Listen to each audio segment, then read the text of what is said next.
Hello everyone, and welcome to Ludo History. I'm Adam, as always, and today we're playing Hollow Knight. I love this game so much. I have sunk more hours than I care to admit into it. I've beat it like 3 times. I haven't steel sold it yet, but, you know, I'm well on my way to being able to do that. I adore this game. But it's near Halloween, and that makes it an appropriate time to play it. Look at how much spooky dark stuff there is. And also, you know, obviously, arachnophobia warning. Not bug Vikings, just bug knights. It's bug night, as Dan Floyd would say. We're going to start a brand new game, though I do need to clear a save to do that. I'm going to keep this one, just so that at the end, if I miss a bunch of stuff in the game, I can go through and show some places off, like, the Colosseum and the White Palace and some of those. So we'll see. Just clear this one because I have like 9 minutes in it. Anyway, let's get started. Jump straight in. And yeah, Bug Night. We are going to play on normal just for the sake of making progress.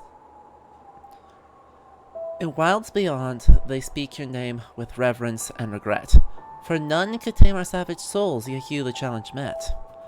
Under palest watch, you taught we changed. Base instincts were redeemed. A world you gave to bug and beast, as they had never dreamed.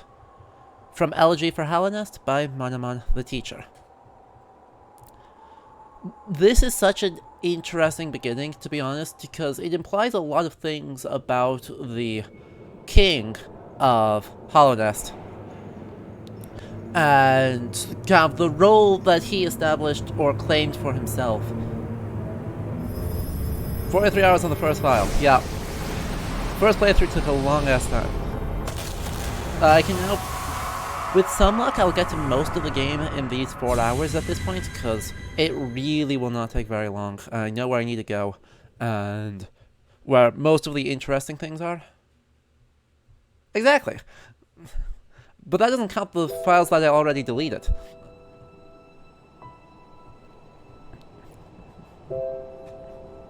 And now we see our main character. Look at how cute he is. And there's some... We'll circle back around to the White King and his claims as to what he did and did not do for the people of Hallownest. But just want to comment out here, we've got kind of pseudo-electric lights. They're powered by fireflies instead, but, you know, they're still pseudo-electric, which gives this very much sense of advancement, even into this decaying tiny town. Very kind of Lovecraftian in that sense. So, where there's a town that is fairly normal, and then, dang it, I'm bad at the game. A town that is fairly normal, but then, is burying, or is covering up something way different and scarier. Yeah, I know.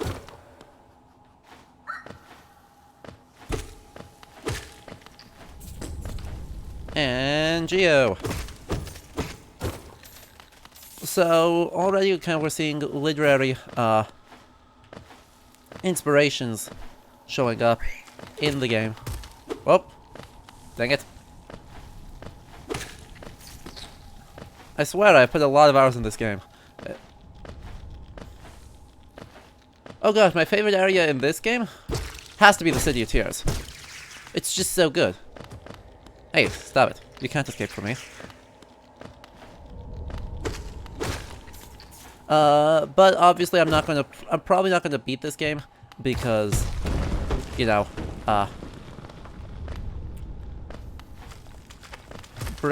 beating it would somehow imply that I'm able to see all the interesting things and get to the ending. Dang it. I swear I will get this. I am good at pogos. I'm terrible at pogos. It's like my worst mechanic. But the reason to do that is to pick up our first charm of the run. Rainybug Seattle. Yep, that's a good description. Collected a charm. Fury of the Fallen. Cool. So, the reason I wanted to do that is just that charms are super interesting. I wanted to get to them as soon as possible. I don't actually like this charm because it is basically the red tear stone ring from Dark Souls, which means you have to be very good at the game to get good usage out of it. But it has its place. The reason why I find the charm so interesting is they're actually one of the more historical parts. I mean, yes, Maxi, but I'm referring to things like the Yoni the Dreamer in the Howling Cliffs. Like something like that is something that you never see in a fast playing context, but is super interesting for explaining what the heck these blue things are. And some of the interesting kind of theology that goes into the understanding of the world that the denizens of Hollownest had and have. So, stuff like that is stuff we would not see. Yep. And here we can actually take a look at these lights. I love the aesthetic. I love this kind of snail shell design of it. It is just really compelling as an aesthetic choice. Yeah. Hello, Elderbug. Oh. Okay, we'll talk to you, since you waved so nicely. Hello. Oh, you came back. You walked straight past me. I thought maybe I faded away along with this town. So, here we go, quite literally. Our Grey Kingdom is entirely underground, which makes perfect sense in a world of bugs. But this is very Dungeons and Dragons. To be honest, it's not a particularly medieval idea, though the delving into a tomb is far more medieval, in contexts like beating up Dragar tombs or something else. But it is very much a kind of Dungeons and Dragons, Grey Kingdom has fallen to ruin. Dark Souls kind of does the same thing, where these adventurers are seeking glory in some way out of it. But it's one that's a very modern, in some ways, society. I mean, they have signposts. They have actual signposts that clearly mark where things are going. And even though it's mostly destroyed... Oh, I really need to be better at this. Ow. I swear I'll be good at this game someday. This does not bode well. Interesting. I've not played any of the Skylander games, but it would make perfect sense. Anyway. We can actually talk about religion in this game, because this game has religion. The Temple of the Black Egg. It is, in fact, a black egg.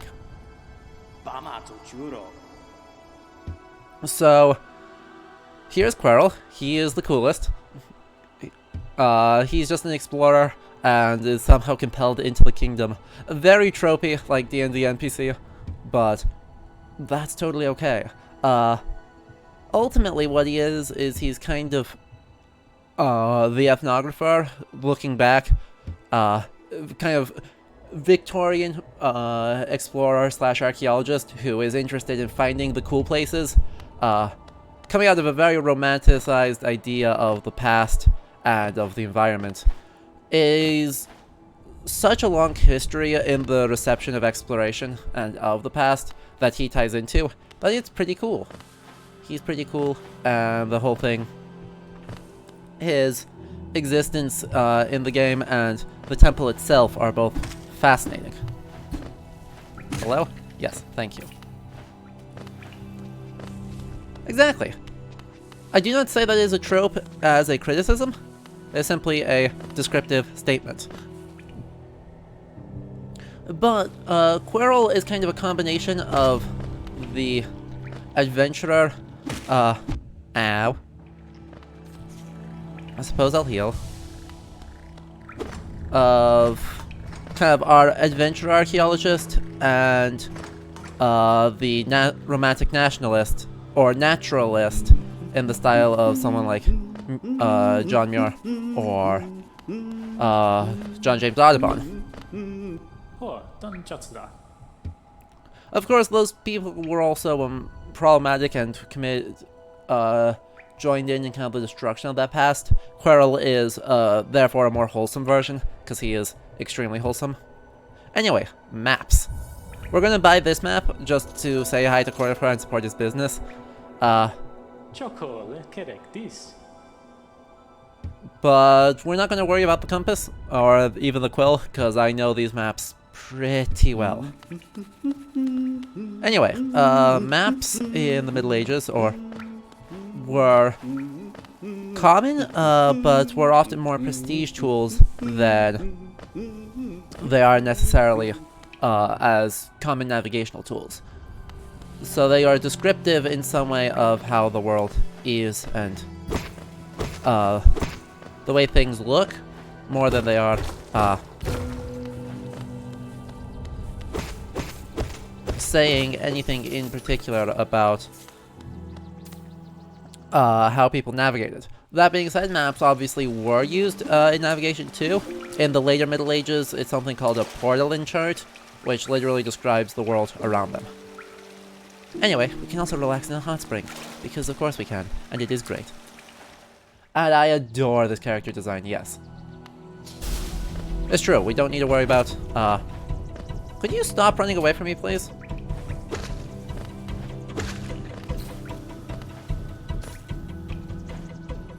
Dang it, I thought I was able to move. 1, 2, 3, and 3. Let me kill you, dang it. Yeah, I mean, that's a very good description, Sabajude. They are way more artistic than they are geographically accurate. If you want geographical accuracy, oh crap.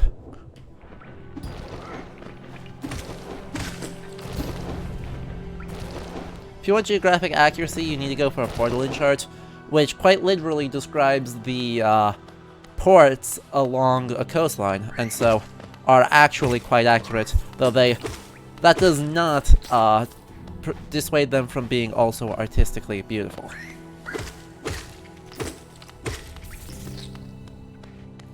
I'm just collecting some money here. I don't particularly need it. There's very little I will need that cash for, but we'll do it anyway. I'm dumb. I'll heal up here. I should still be more than fine going into False Night. But yeah, something like the Mappa Mundi of Hereford, which is from the late Middle Ages, is like 5 feet across and shows the entire Eurasian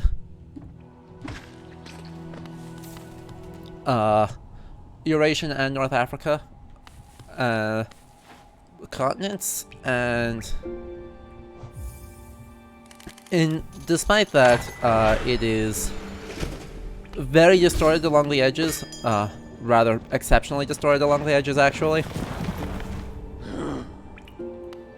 Yeah, that's kind of a standard for a Mappa Mundi. Jerusalem, yeah, that's a style known as a TO map, Savages, where the Garden of Eden is at the top of the map, Jerusalem is at the center of the map, usually. There are exceptions, like there's a couple that have Constantinople at the center, and I know of at least one that has the island of Delos at the center. But that kind of map is showing a theological conception of the world, not a geographic one. Anyway, we have carriages in the form of gigantic, lovely stag beetles. He is the best character, and you cannot persuade me otherwise. But again, I think with this, these artistic wrought iron things, the signposting, the lanterns, we're supposed to think kind of at this stage a little bit more Victorian than we are supposed to think of it as medieval. That'll to some extent remain true, but there are individual rooms that, and kind of the other aspects of it that lean far more into the medieval aspects than these exceptional Victorian styles. Anyway, I hear wah, so hey, stop it. Look, hi Grubby friend. I did get all the stagways, yes. I don't think we'll get them all on this playthrough just because that's a lot of time that we don't really have, but we'll do our best. It does not take long to get most of them. Anyway, I want to go over to this. It's one room over from here. Nailed it. I think it's this room. There's the jumper.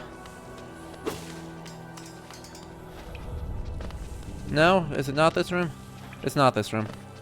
One of these rooms has an enemy that I want to talk about. Before we get to False Knight. I need to figure out who's got the, ow. Walked right into his face.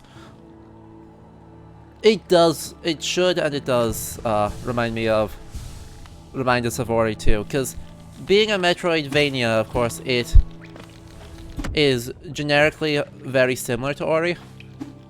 Ow. I'm just damage boosting. This is an intentional speedrunning strat, and definitely not just me screwing up horribly every single time.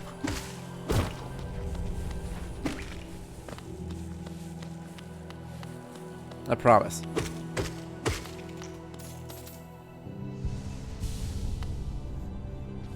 Anyway,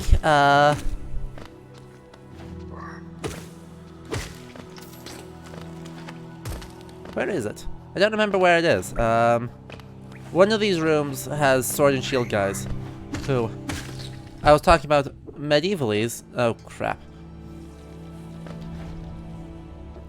Yup, there is such good style in this game. Anyway, where is it? Is it up here? It might be up here. I'm trying to find the room with the two sword and shield guys to talk about them, because they're interesting in some way. Because they're the ones that highlight the kind of medieval, ness of this game a little bit more.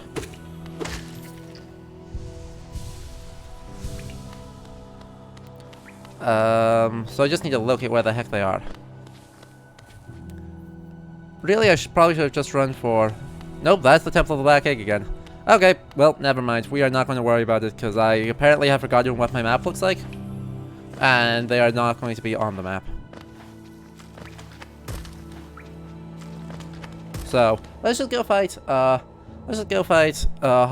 False Knight and move on. We can talk about him as a actual knightly figure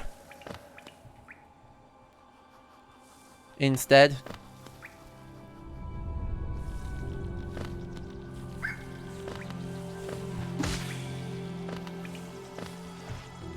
He's through here where this shiny glowy light is. There's also this guy. This guy's a little bit spooky.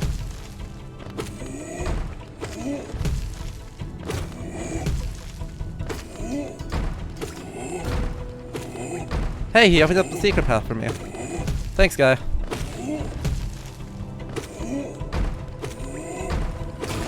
Easy. Easiest fight of my life.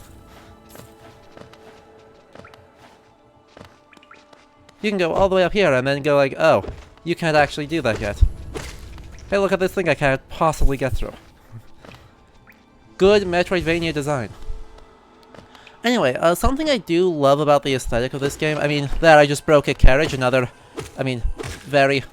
while obviously carts are common, the whole aesthetic here, takes the idea of decay and kind of leans into the idea of what would have been advanced to a world that still uses swords. Because, I mean, we do still have a nail. Let's take a look at our guy. He still uses a nail as our primary weapon. And so what is advanced for a fallen kingdom? Well, it's the 19th century. It's not modern by our ideas, because we still need to communicate the idea that it is old, but it is significantly less old. And they can also communicate age in another way. The whole everything in this arena is full of the broken shells. There we go, False Knight. Hey guy. I can just damage tank him. I don't want to do that though. I want him to come back to the center first. Fine. You're not gonna come back to the center?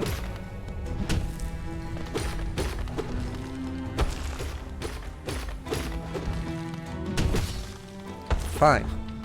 We'll do it the old-fashioned way. So this guy's like visual design I kind of love because it communicates two ideas of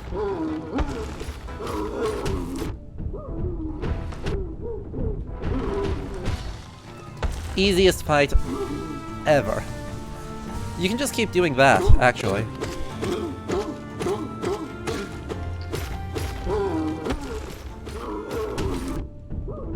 Just kind of walk into his face and keep damaging him, and you just win.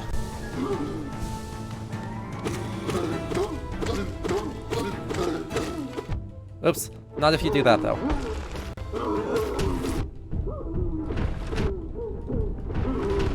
This is gonna be a bit close. Oh, perfect. Easy. See? Not even a difficult fight. Anyway, so, the False Knight here, who I beat a little bit too quickly to even talk about, communicates this idea we have of this mighty warrior being way huger than anyone we have around, and using this giant two-handed maul, and communicates all these kind of common modern ideas of the super brute enemy in video games, but in a way that makes perfect sense, given that, hi friend! In a world of insects where just factually bigger bugs tend to be stronger. Of course, this one is inhabited somehow by this maggot, but that's okay. I enjoy every bit about that style. It is so much fun. Yep. And they are old, because Hegemal, who is the original owner of it, died some time ago. Unclear when, but sometime, but, you know, he still kind of kept it up. Anyway, having been him, we go into a much weirder place. This kind of leans into ideas of that I don't super love, but are very common in D&D, I think partially thanks to Lovecraft, of the shamanic figures who collect heads and do weird voodoo stuff, and kind of in some way have what is simultaneously a less learned and more wholesome version of magic. This originates in the Middle Ages, or in the very end of the Middle Ages, with 15th century divisions between white magic and black magic, which is a thing of like 15th century into the 16th century, where all the university educated people who were doing things that were probably heretical by the terms of the Catholic Church made this big argument towards being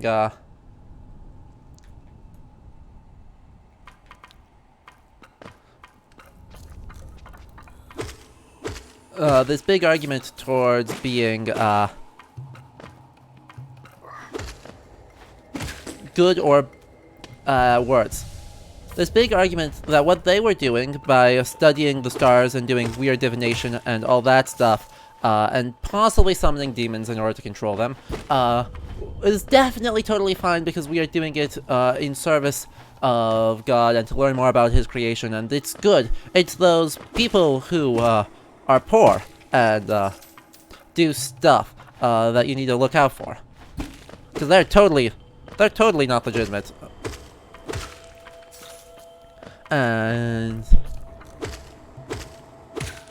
gee whiz, it's classism. Oh, not good.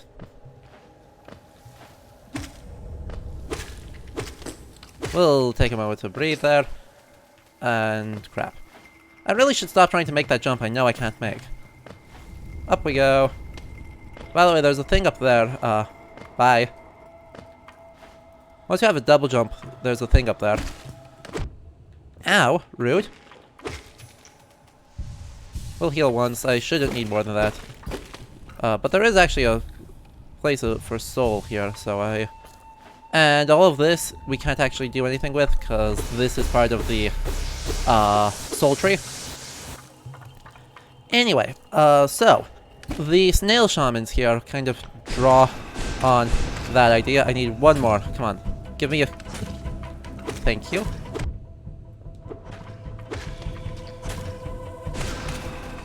Easy. And we get a thing for our troubles. Soul Catcher. A much better charm than Fury of the Fallen. Yeah, not by non-Christians. Pretty much just, poor, often female, village herbalists, healers, who practice a kind of full Christianity that was tolerated by the Central Church, but not necessarily encouraged. And so witch hunts, this big thing, of witch hunts, is not a medieval thing, it's an early modern one. Into the modern period, obviously, with Salem being the most famous, but largely targeting, poor people and women, marginalized groups in society, though that's kind of ridiculous that they should be, or that they were considered as such.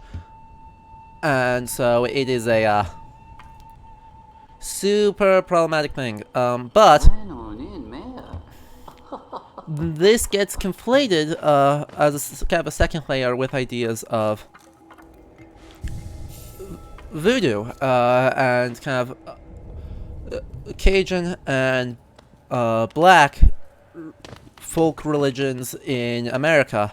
And so you can see that influence kind of showing up and influencing the depiction of the snail shamans here. It's not free of problematic connotations because, though it is not, they are genuinely helpful and they, obviously are doing more good than,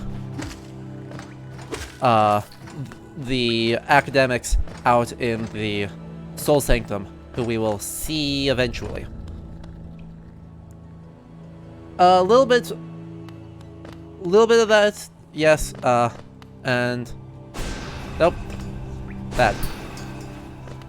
I need you to wake up, don't I? Oh, did that not work? That's supposed to work. Shame. We'll do it the old-fashioned way then. I've not practiced that speedrunning tech. Oops.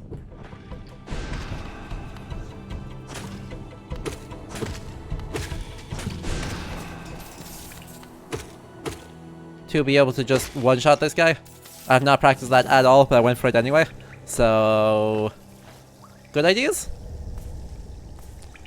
Crap. That was nearly very ugly. Oh, it's not possible in current patch. Good to know. That explains things. I guess that makes good sense that they would patch it out, because of course they should.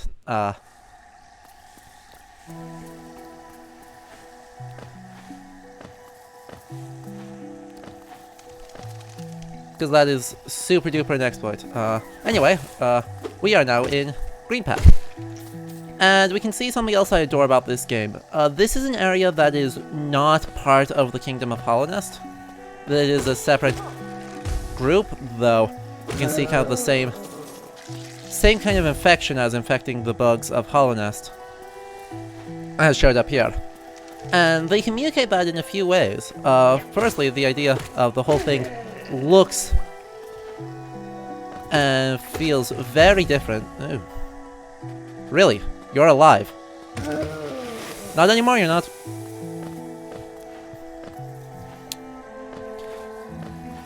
Anyway, it is cool that they do that, and it makes it into a kind of, well, very jungly thing.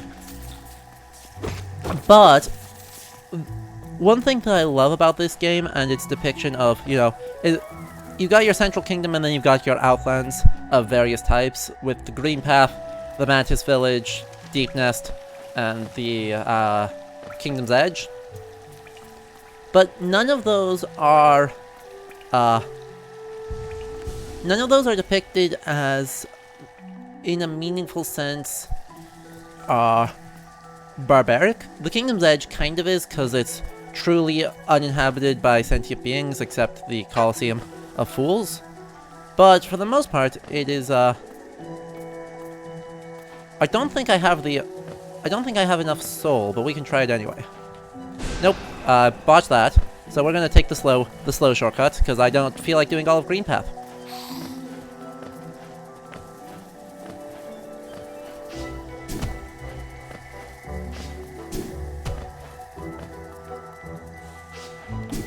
Ah, dang it. I know I'm able to get this. I've done it before. There. Nope. Fine. Fine, we'll do it the intended way. I'm not gonna waste all my time trying to get one... I'm dumb. Trying to get one not very good shortcut.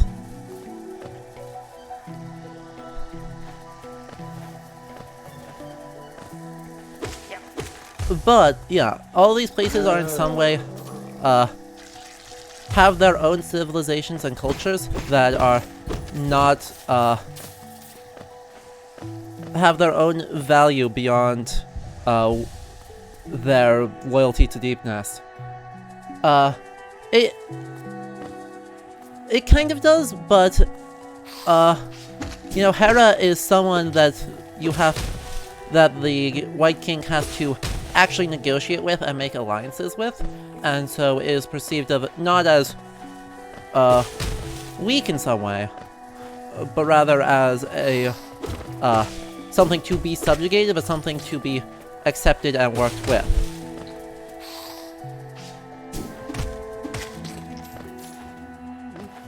So, you know, that is...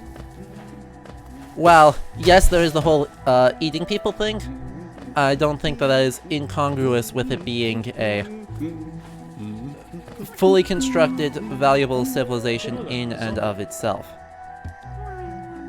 Anyway, thank you, Cornifer. We appreciate you. Okay, I can't make it over that, so, away we go. Down here. Oh yeah, there is so much to love about this. There are so many cool and good things. And everyone in this game attacks in a very different way.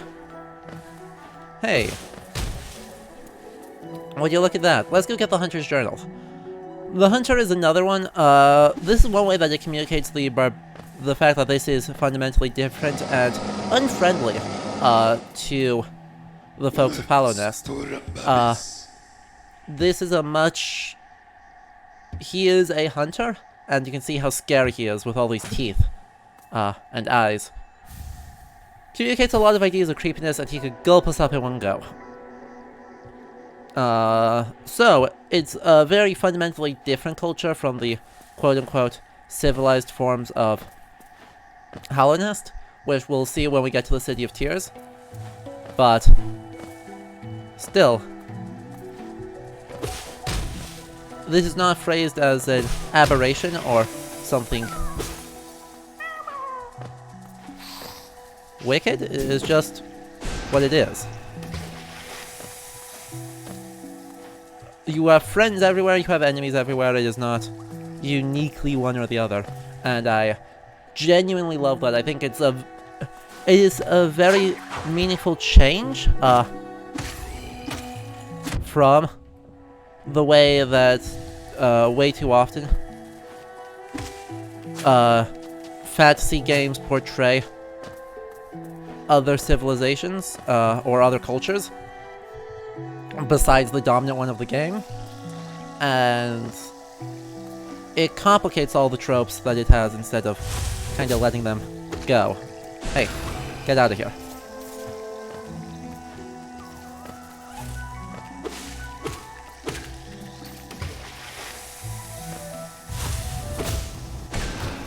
Get out of here.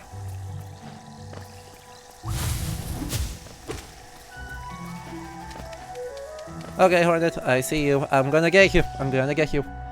Yes,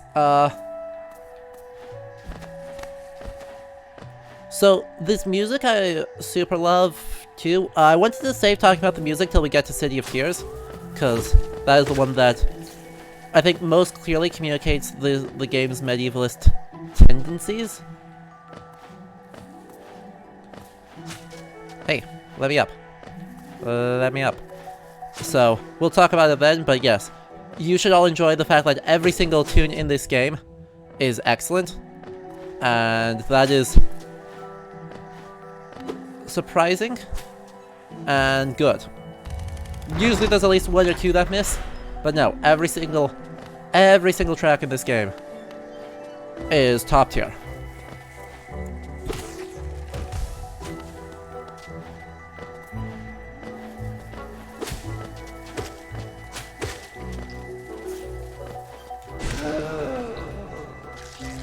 Don't explode on me, please.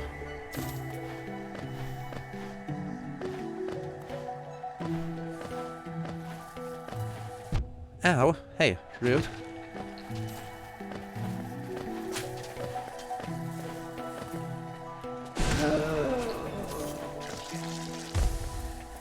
Wee. Yep. There's so much. Let's heal. Even though I kinda wanted to save the Geo or the soul for this guy, because obviously. Ow. Crap.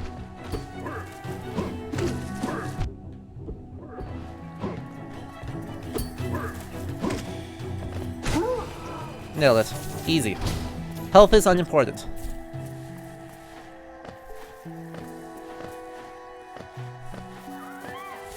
Really should have equipped Soul Catcher. Thinking on it. I kinda just didn't do that, and I probably should have.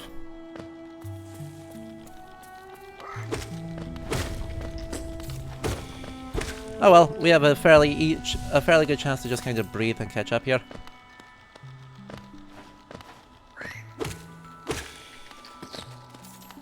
I know, for the most part this game is fairly consistent, where each area has a super different aesthetic, but they have a very consistent thing for what is Hollow Nest, and it is this very beautiful wrought iron structure. I suppose we should save Zod, shouldn't we? Do we want to save Zod? Chat, do we save Zod?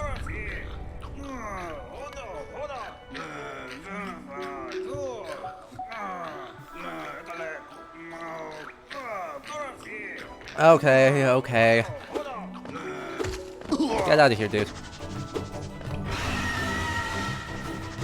Ah, crap, with that.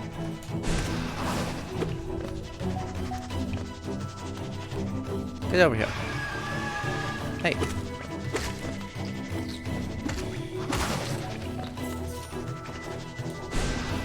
Really?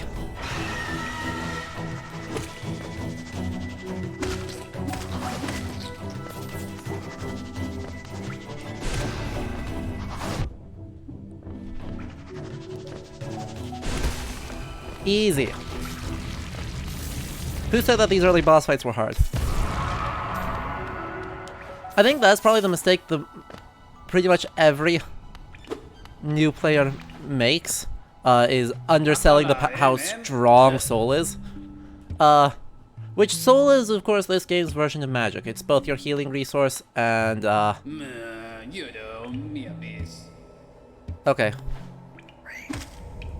It is both a healing resource and a magic attack, which is a fundamentally kind of non-medieval thing. There is this conception in the or in the modern age of what the Middle Ages are and do and look like, and that includes wizards throwing spells around.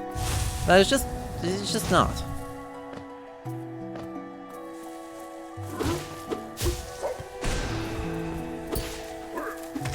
Ow.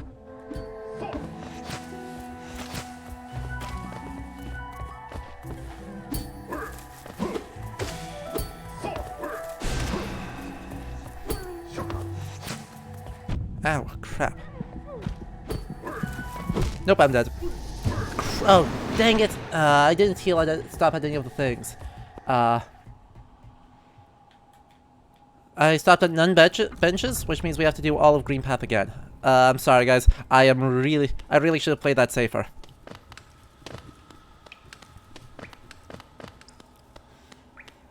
So hopefully we can get the shortcut this time to get back a little bit faster. Whoops.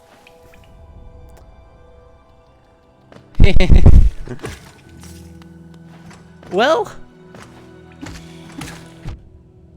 it certainly doesn't fit the idea of a knight, too.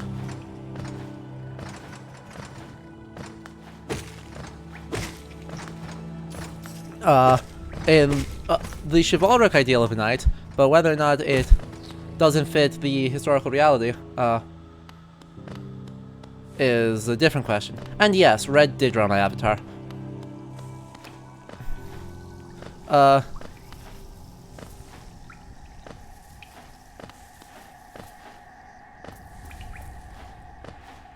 have known her for many years, and so kind of called in a favor on that one, because she is cool and does that.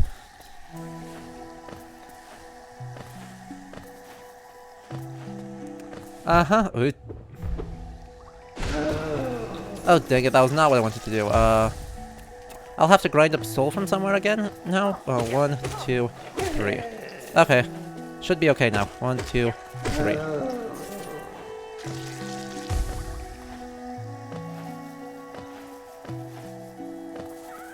And let's see, what else?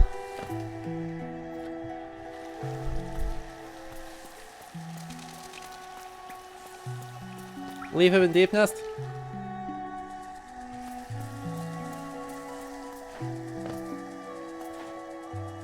Okay, so theoretically, dang it, don't make it. I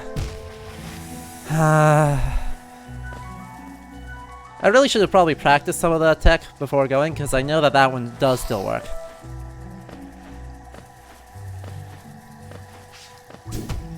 In the meantime, though, I should be able to pogo off of that. That was what I was trying to do the whole time.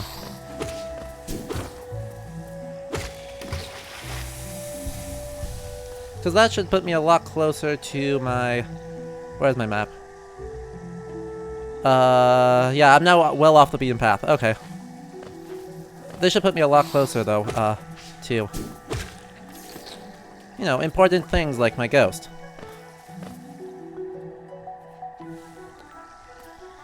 So, yeah, I completely got derailed, but this is a super good question.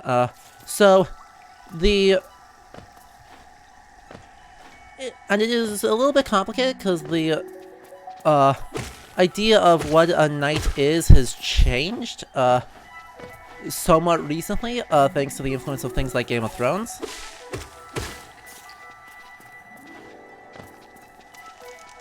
But there is still absolutely... Thanks.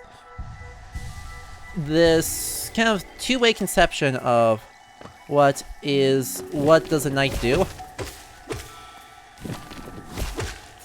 And so the first comes to us out of the Arthurian romances, and more broadly romances in general, medieval romance in general, in which knights are these noble figures who go off and save maidens and defeat monsters and so on and such forth. This is an idea that's promulgated in the 12th, 13th, 14th centuries, to some extent as a response to the fact that knights weren't necessarily living up to that very well. And as kind of a critique of them for being, you know,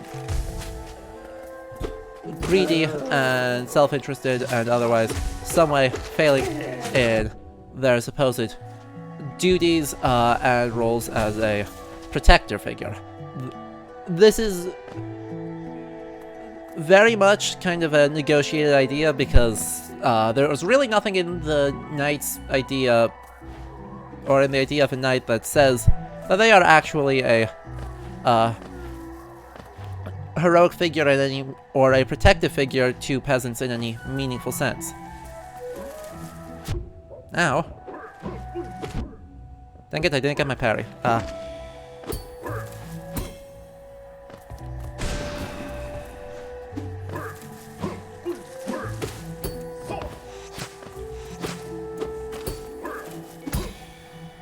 There's the parry.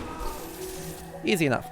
So, the modern conception of a knight, however, has changed somewhat, to be way less, positive. This is coming to us kind of out of things like Game of Thrones, where, based on some amount of historical reality, though not entirely, the idea is that knights are selfish and horrible people and are kind of universally self-interested and not the kinds of people you look up to, and they'll engage in these tournaments and displays of nobility and then go off and commit sexual violence against someone. Which, you know, definitely happened, but that did have consequences, and it's not like they could get away with that for free, or without critique, or discussion, or negotiation. Even in elite and noble circles, that is something that is viewed with concern, and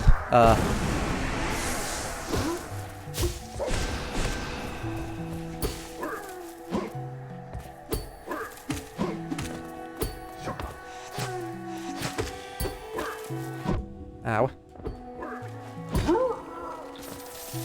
Hey! I did it better this time.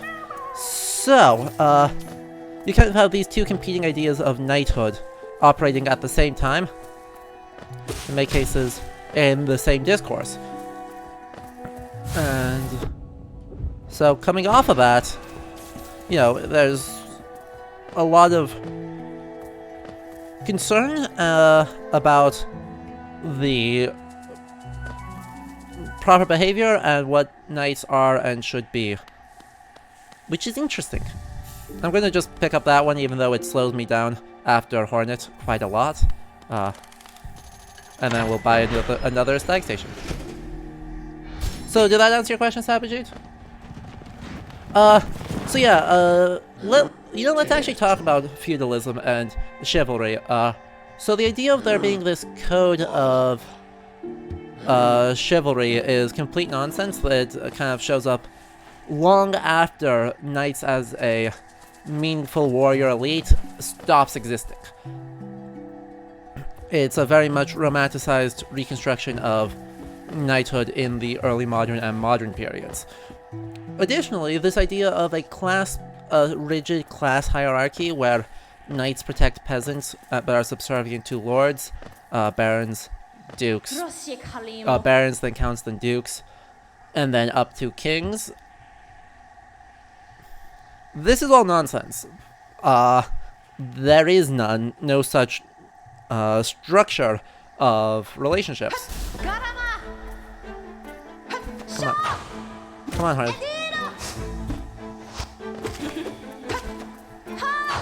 Hornet, get stuck in the corner. Get stuck in the corner. Ow. Ow. Need to heal monster. 1, 2. Ow. Hornet, please. You're making me look bad. Hornet, stop it.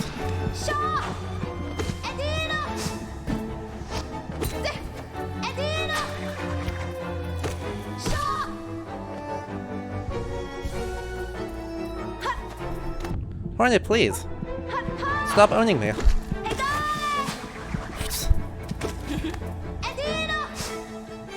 That should give me time to heal. Ow.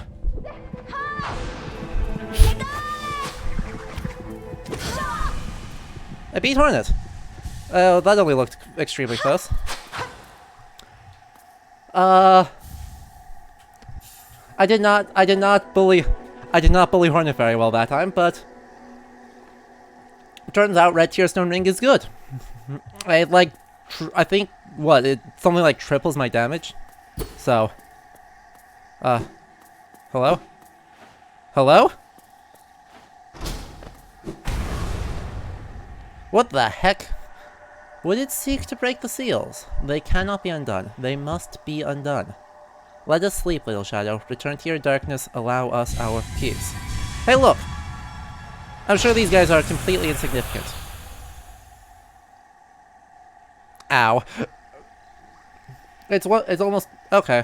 That is significantly less effective than I thought it was, but even so, I mean, that's going from, like, 6 damage to, like, 10, which is a pretty good upgrade, when I don't have the oomph to quite be able to,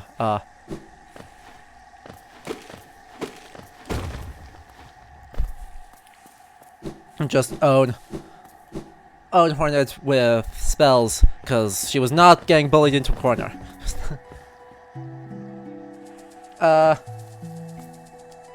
So, anyway, having survived that fight barely, let's head back to Crossroads and keep going. Anyway, so no feudalism is instead a network of obligations where vassals would basically sign a contract with their lord, whatever that lord is. So that could be knights having obligations created to a baron, or someone else having obligations, peasants having obligations to a manor lord, or went too far down. Need to back up and find the other way in. So all sorts of things there that are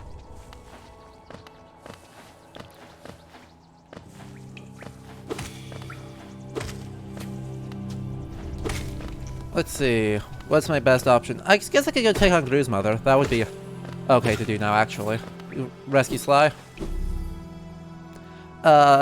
So these networks are very individualized. So peasants on a manor lord, historically, were known to sometimes go to the person above them and go, you know, no, you aren't. When the manor lord's lord shows up, it's like, no, you don't. Ow. I got hit by Gru's mother. I should probably feel bad.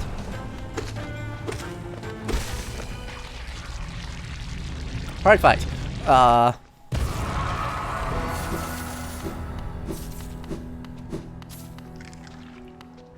Come on, 3, 2, 1. Ooh, that was a good one.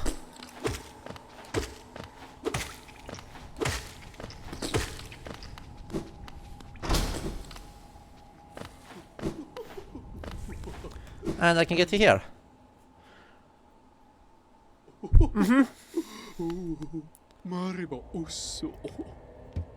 Salubra's charm store. Salubra is amazing. So she is very much kind of fortune teller-y. I need to find more things before I can buy that. But I can buy some of these other ones. So we'll circle back to Lifeblood in a moment. I think we won't do it quite yet because there's too many other things to talk about. But Shaman Stone is really good. Gets undersold on just how good it is quite often. We'll pick it up because that significantly increases the damage of spells, which are universally way stronger than your nail. Until, like, maybe the very end of the game, you can make an argument that your nail is a better thing than your spells when you have fast charge, great slash, and super speed, quick slash.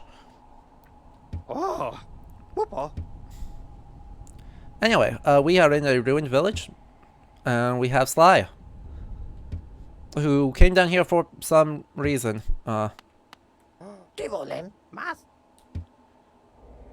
Yep. He also happens to be somewhat buff.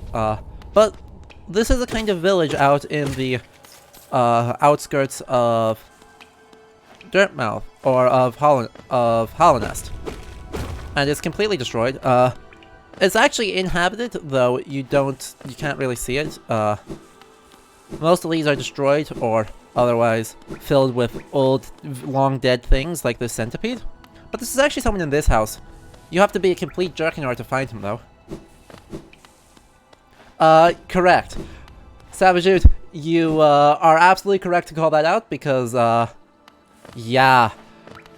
Do knights fight snails? The answer, according to medieval manuscripts, is clearly yes. Because, knights fighting snails, or things with knights fighting snails, is extremely common for no particularly obvious reason. There's been a lot of theories between a small handful of scholars. I am aware of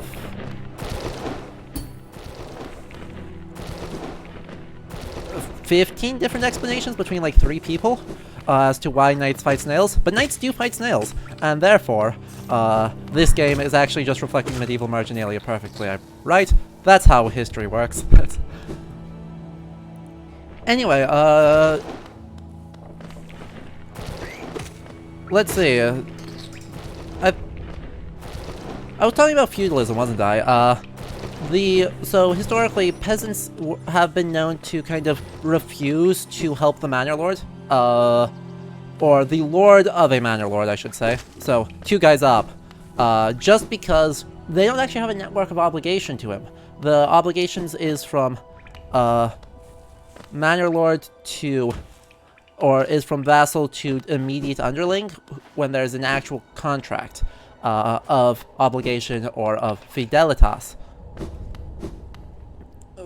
If you don't have that, it doesn't actually work, and there's actually no obligation. Not all knights would have fidelitas kind of set with anyone in particular. These are free,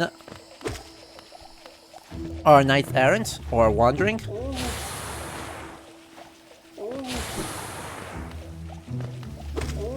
Crap. Oh, I nearly fell into the drink there. That would have been bad.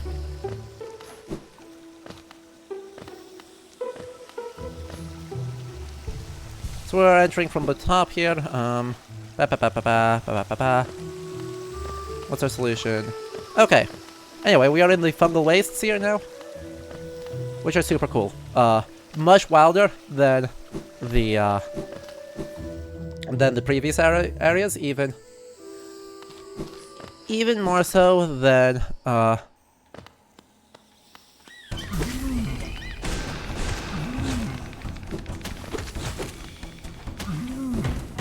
crap. Die, please.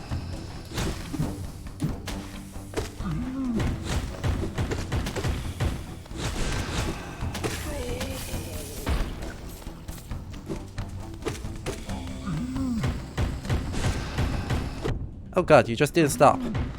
3, 4, 5, 6, 7. Boom. 5, 6, 7. Easy. Easy fight against mushrooms with faces. I think it depends on the contract, because obviously contracts could and did get broken, but with a regnal contract, or the contract to a king, it would be basically indefinite. You'd serve fealty, and then you could potentially just, quietly ignore that, as at will. But, in theory, that would be perpetual. And it depends on the contract itself, because some would say, oh, there was this contract that I definitely didn't forge. They absolutely forged it. And as a result of this contract, you have to do XYZ for me forever. Or you granted in exchange for services, you granted this thing into perpetuity, and therefore me being like 4 generations distant, ought to have this instead of this other guy. This happened a lot with property. It's kind of hilarious how often forgeries happened in the Middle Ages of totally unsuspicious, ow.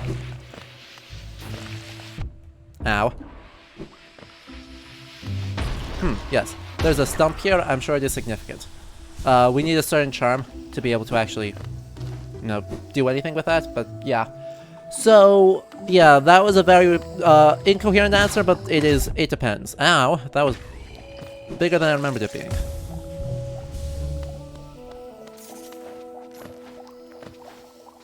Bounce, bounce, bounce.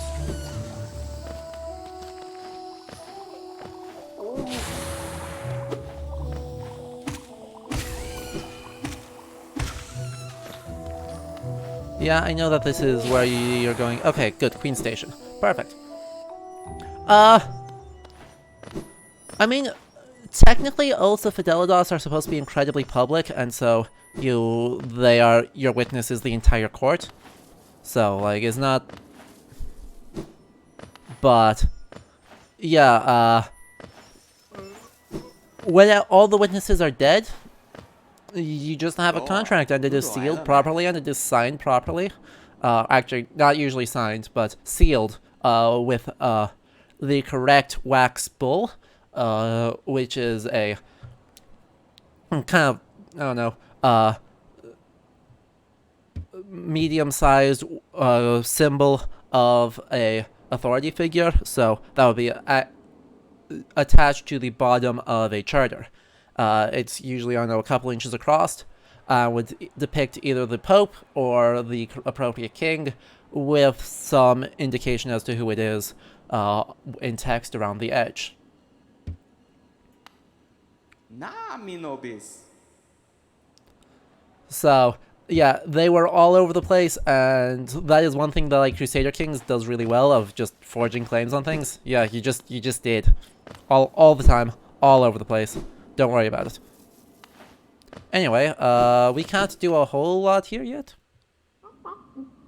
I just want to say hello to a friend. A unique little fungus growing right above us. Also, the corpse of another bug. Don't worry about it. Cute NPC. Anyway, you. What's up next? Long story short, feudalism as a construction is fake. It has been critiqued a whole lot in the last 30 years, and we should not regard it as a strict hierarchy of things with obligations of protection to anyone. Yeah. Thank you, Stag.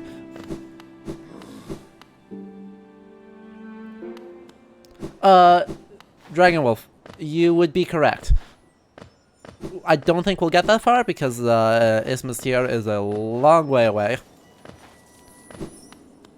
And we are making slower progress than I hoped we would. I kind of hoped we'd make it to City of Tears in the first hour. But I was bad at the game, and that's kind of ruined that plan. Oh well. Away we go!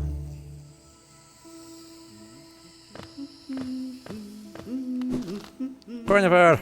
Cornifer! Hello. Make him noise, Kuchin. Very territorial types, like the Mantis Village. Oh yes, his matured physique. You know, I think we can actually reasonably go for Mark Pride here already. Also, I should have equipped some of my new charms instead of continuing to use Fury of the Fallen. Whoops.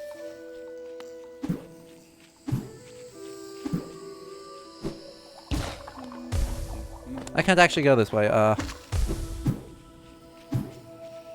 because that door is closed? Yeah, that door is super closed. Alright, back we go.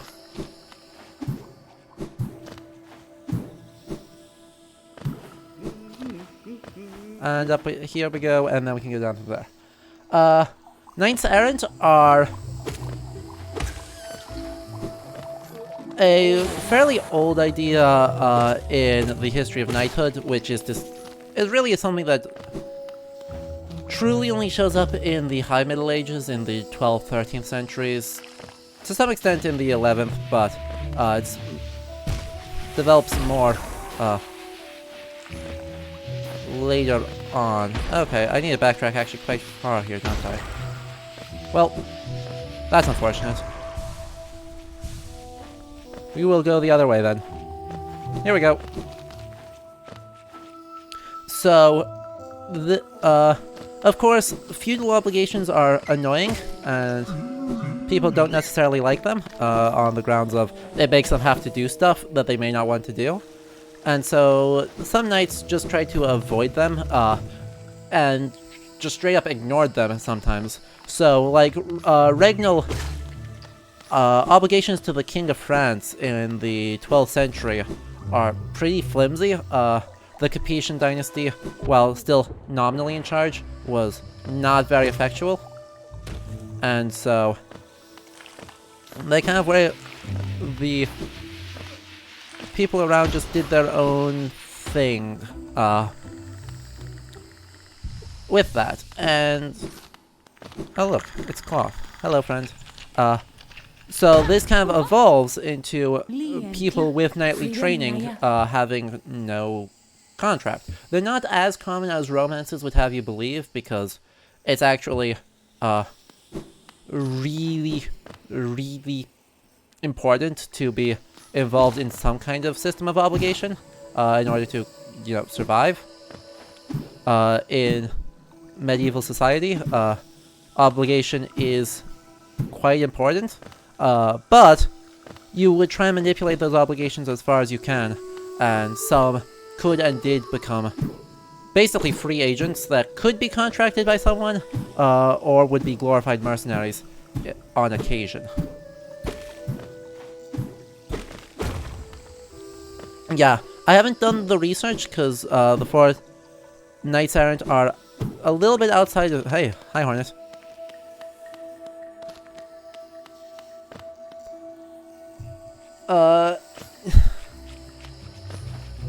Not quite. I am not super familiar with, you know, Japanese cultural mores, but to the best of my knowledge, no, it is not dishonorable in quite the same way. Anyway, I'm not going to make that jump into Mantis Village because I am not good at the game and I don't really want to get explosions. Hello. Yes, could you just fine. Ow. Hello? Down. Thank you. Anyway, I suppose that's a pretty interesting, relevant thing in discussions, of...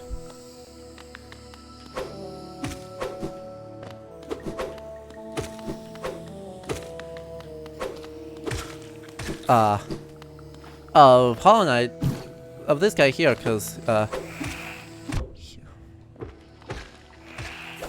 ow. I tried to duck away, and then I missed.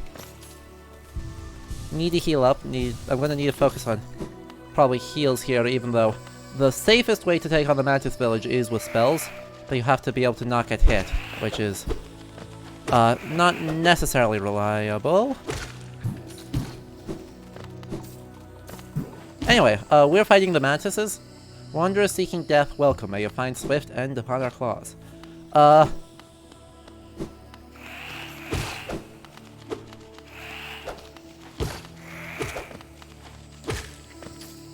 don't actually know, Sabotude. Vassals, I don't think they can, but I don't 100% know, and I'm not going to, go around speculating too hard. Ow. Jerk. Oof, that was a screen tear. This guy is owning me. Holy crap.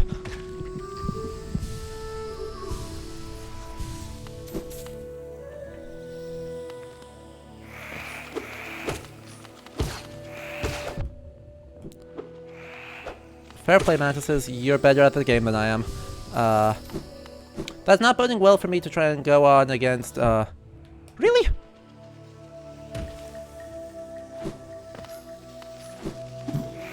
For me to try and, you know, seriously take on the Mantis Lords right now, but we might try it anyway, because I have no self-preservation instincts.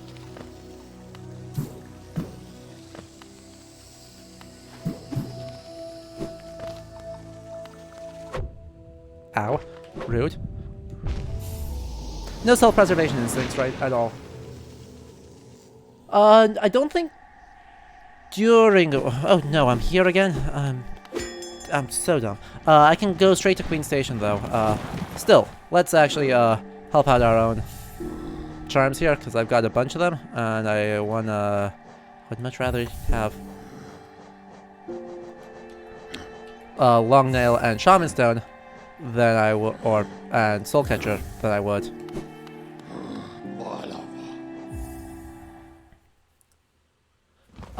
That I would have Fury of the Fallen, because if I'm choking hard enough to get down to 1 HP, then dang it, I'm already choking quite hard. Should have just gone straight for the bench instead of trying to deal with all this stuff with the Mantises. Oh well, I should have known better. I am bad.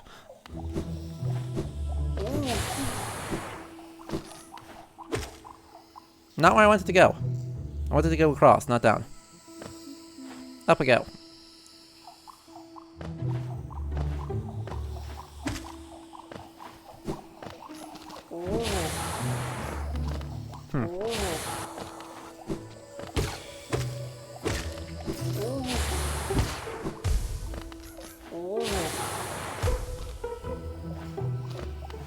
I don't think that way is helpful to me. I should need to go up.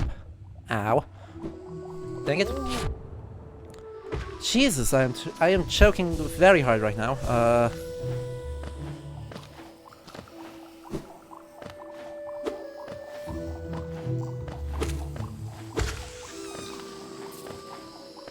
Let me focus on playing the game for a moment.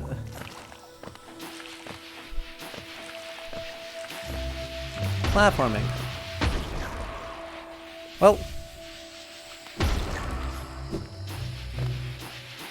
not actually where I wanted to go. Whoops. That's okay. That's okay. Yeah, I don't think... I'm not aware of any instances of people trying to just steal someone's vassals out from the war, because that's not really how... By the time you got the thing approved, and, persuaded everyone it was legitimate, and then actually seized the land, the conflict would probably be over, because it is often quite individualized. So there's a bunch of cases in like in 12th century France where knights would kind of kind of go around doing their own thing, and then like the Duke of Aquitaine would have to go and beat them up and persuade them to recognize the contract that they that he claimed they had and that they claimed they didn't have. So, this is somewhere different. This is somewhere different. We remember the Elder. This is a fight. So, yeah, that whole process takes time. It's not instant, and, you know, most conflicts between minor lords would only last a short while. In that, you know, they quite literally don't have a... Well...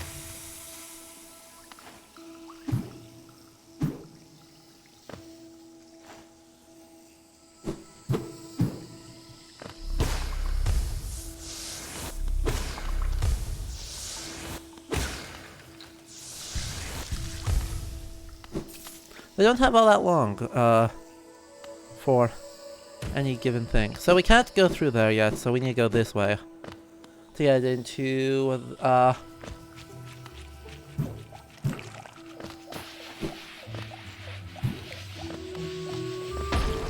the rest of Hollow Nest. Okay. Ow. Rude.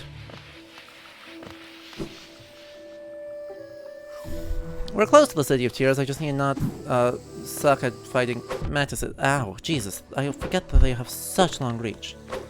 Screw it. I need to be more aggressive against them. That's kind of the only way to be effective, is to just kind of be using my soul extremely aggro. As often as I have it. Because it is 4 hits, and that is a lot with a crappy nail. Alternatively, we just run like hell and call it good. Whee! It depends on the place. Sometimes yes, sometimes no. Ow. If I hadn't just walked forward there, I would have been fine. Oh well.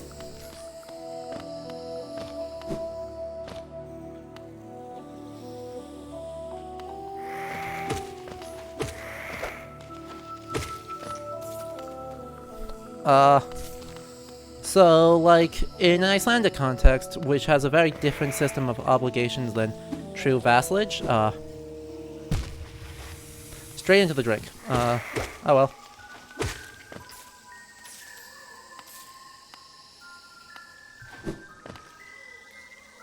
Where is it? I don't see him. He's down there. Okay. Thank you. Okay, I'm gonna sit down now. Okay, Mantis Village. So, yeah, I don't think that actually... in Icelandic context, the... Not quite vassal... we actually don't need to go this way. I don't need Sprint... Dash Master. At all. He's cool, he's weird, but I don't actually need him. The number of times I've actually died, trying to get to that make that particular jump on my first playthrough is deeply embarrassing. Let's see, so where do I need to go here? Should need to go this way. Ow. Just straight in. No fear. Dash towards the enemy, and it'll be fine. Yep, I need to go up there. Okay.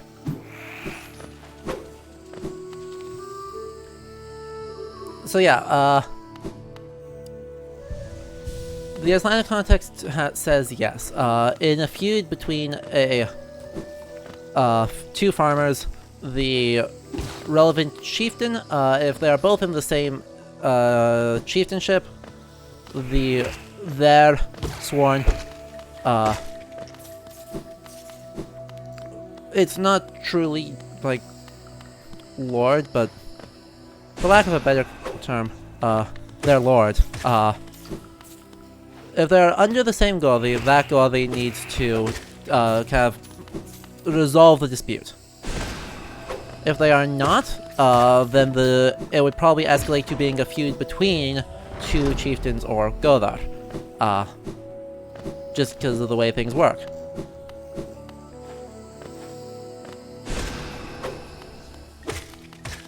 That is way more effective than trying to fight them fairly. I can grind soul off of these guys. 2, 3. Gets me up to full. Leaves me in a good position to take on the whole situation. And it gives us the next thing. Please stop. Stop it. And we get our last important movement ability. Finally. We have the Mantis Club. We can win our wall jump. It makes movement in this game so much fun. You know, do we want to go against the Mantis Lords right now, or do we want to do it later? Mantis Lords is another one that has very good medievally music. There is definitely some kind of association here that in the Mantis Village, the architectural style is completely different, and this is far more like a warrior kind of... Our idea of a warrior tribal culture, with all of these marks of a warrior elite, and everything is focused around physical strength. Yeah, I don't really feel like doing that. I'm gonna go the other way. I don't even remember what reward I get for going that way. I think it's just money. I really think it's just... Come on. It's just like some cash, which I don't really care about. I wonder if that open... Does that open the path too? Down here? That may open the path. So I actually do need to go that way. Well, okay. Even if I don't end up doing Mantis Lords yet.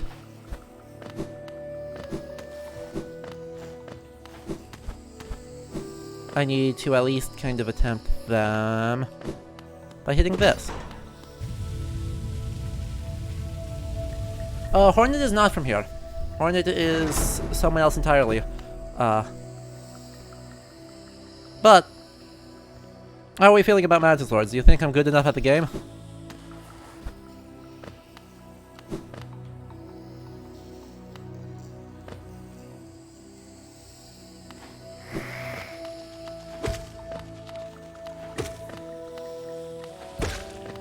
I actually adore the Mantis Lords fight. It is so much fun.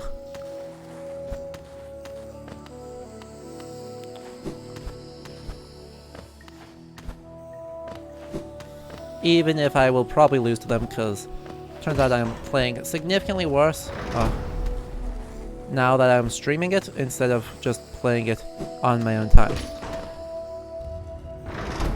Not exactly a surprising turn of events, is it?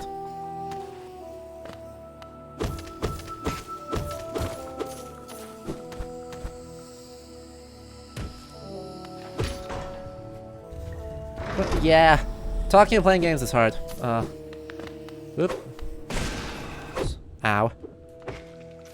Dang nabbit.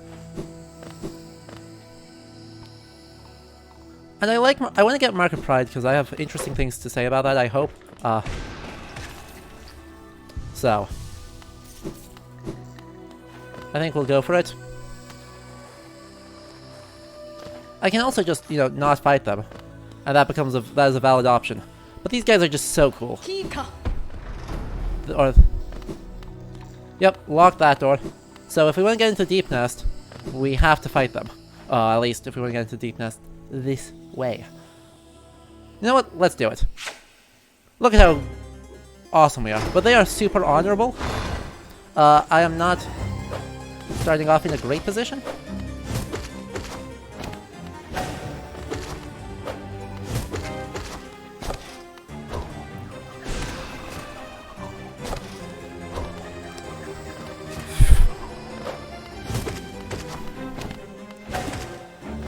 But we are still doing okay. I might have to focus mode a little bit more here. Ow. Crap.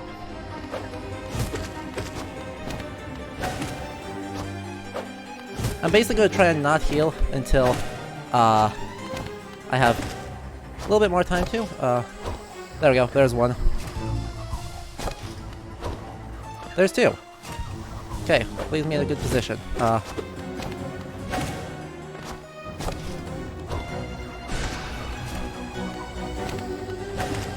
We'll go get as much soul as we can off of these, and then, you know, try and keep some soul on hand, instead of...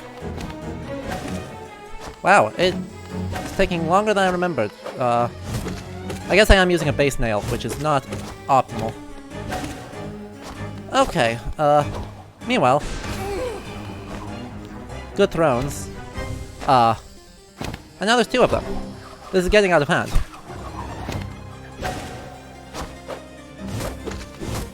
Crap. You know I can heal,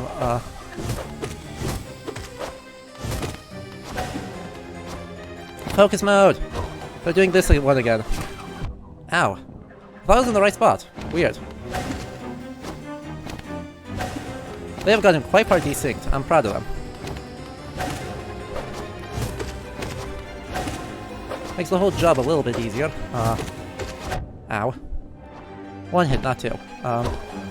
Okay, gotta jump and hit both of them.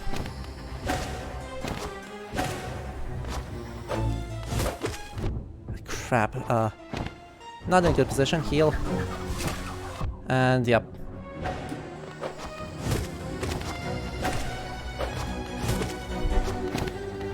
And this is actually the one I can heal in. Assuming I don't do that. Heal one.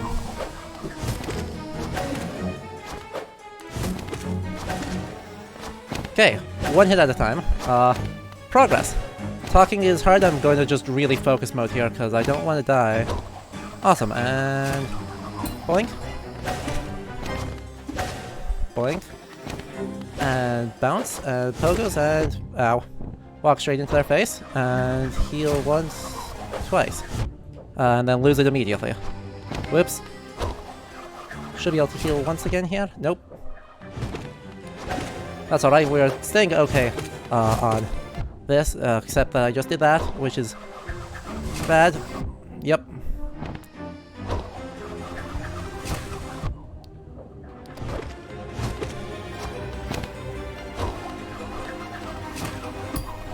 Just need to focus, and I should have time to heal soon. Because luckily I'm not actually taking as I say that, I dashed the wrong direction. It is such a good feeling. I'm not going to try it again, I'll just accept that I am down on soul for a while here. I don't really need the second or the third thing of soul for any point going forward. And money is not important in this game, so as long as I don't get stuck in corners, I'm fine. Ow. Please don't. Please don't. I'm gonna just go this way, please.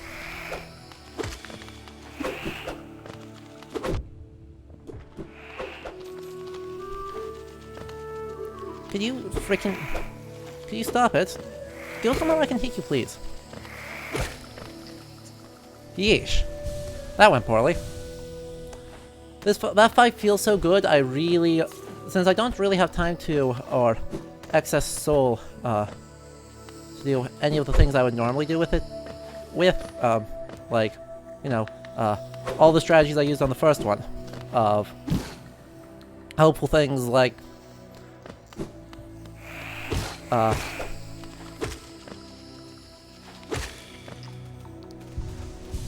using spells to do damage and kill people. Hey, I parried that. If you're gonna let me parry, then let me actually parry. Could you not, though, please?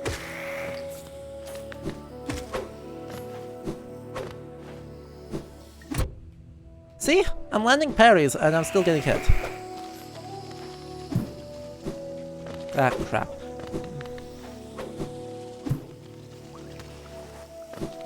Run away! Run away! Anyway, what else can we talk about? Mantis Village is a good place. You know, I'm not gonna get Market Pride, it looks like, but let's actually talk about charms. Because charms are a super interesting thing that don't feel like they should be part of the, historical references in this game, but they kind of are. So, charms in this are themselves, I mean, a form of magical shenanigans. Ow. If these things that are not even aggressive can stop doing damage to me, I'd appreciate it. Anyway. So, they, well, they are not magical in the same sense as our soul, and do not tap into the same thing. They are very much deeply tied with some genuine medieval ideas of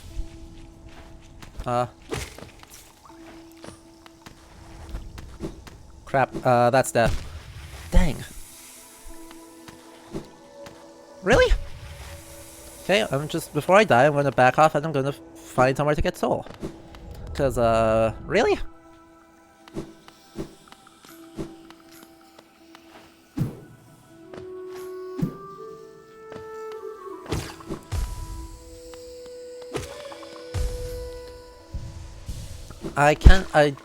Apparently I'm not feeling good enough to be able to do that in one thing. I'm not focused and calm in things. So, yeah, we're just not gonna try and force the issue there. What I should do is make sure that I've unlocked the shortcut from, Queen Station. But that's not the way to go to do that. I need to remember what the way to go to do that is.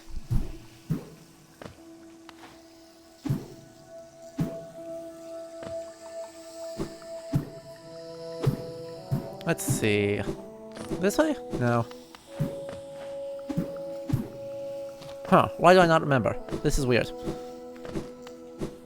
Oh well. We will have to kind of wander around. And grind soul off of these guys.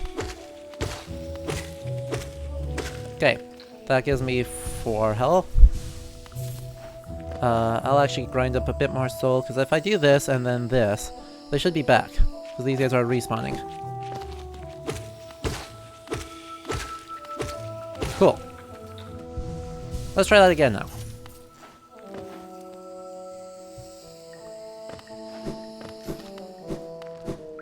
Anyway, charms are kind of awarded in 2 ways. I mean, you can obviously just buy them, or they are granted to you for doing something.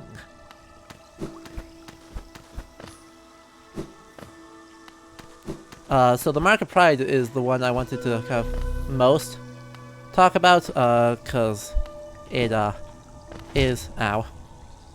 At least I landed on the thing, first, instead of jumping in right before I got to the safe spot.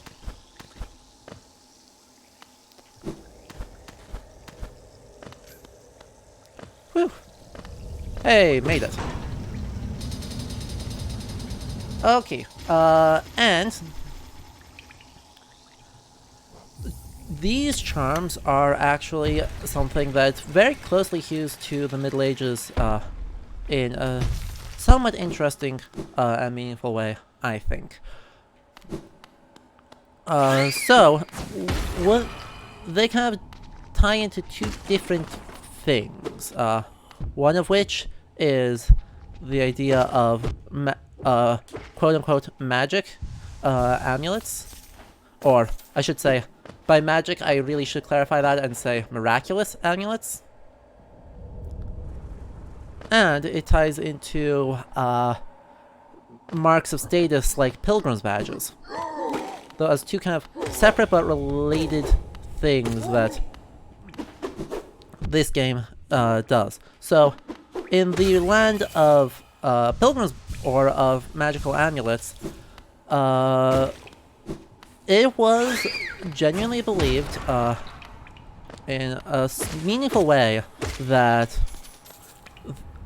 invocations to saints and wearing things kind of reminiscent of their holy material for them could be used as a tool of health. This is probably most clearly or a clear example of this is what I'm trying to say is found in Saints relics to Thomas Becket. His shrine at Canterbury for English pilgrims was supposedly a spot of great healing, and as such, by wearing amulets to him, he would be helpful in a whole host of ailments. Similarly, or like miniature manuscripts that could be bound and worn of a life of Saint Margaret is a good way of easing the pains of childbirth.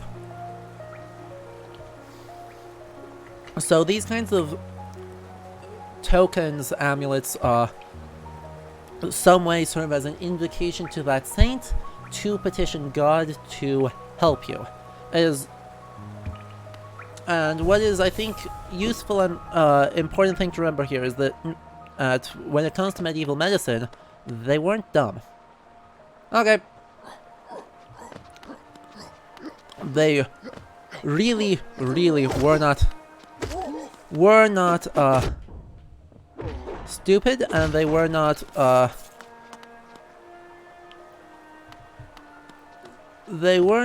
treating these shrines as, or these tokens and these pilgrimages as helpful because they didn't know better, but they have a very different idea of health. And so the health of the soul ends up being a really relevant thing, I think, both in, also for this game,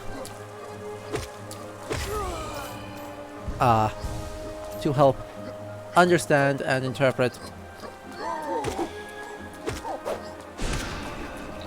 the, what it means to be healthy. And you can see the soul is of really great importance in this game too, because as you can kind of see, well, these enemies we are fighting are all physically healthy. They're all kind of also mindless, which is not a great look for them,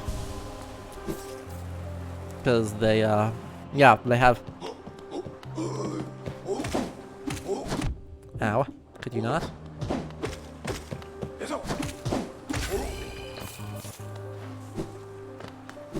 Have all sorts of problems mentally. They are not... Ow.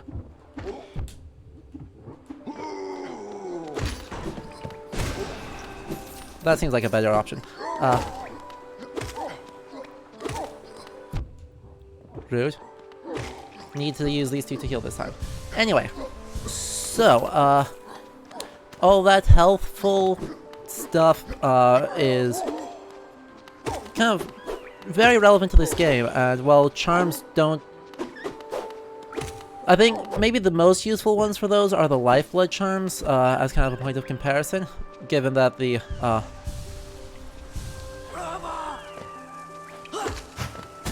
Lifeblood Charms perform health in a way that is taboo, through a way that is not related to soul. You cannot heal it with soul. And so that is a kind of, I suppose, relevant way of approaching health in this particular situation, and is a nice little bit of a parallel, or a counter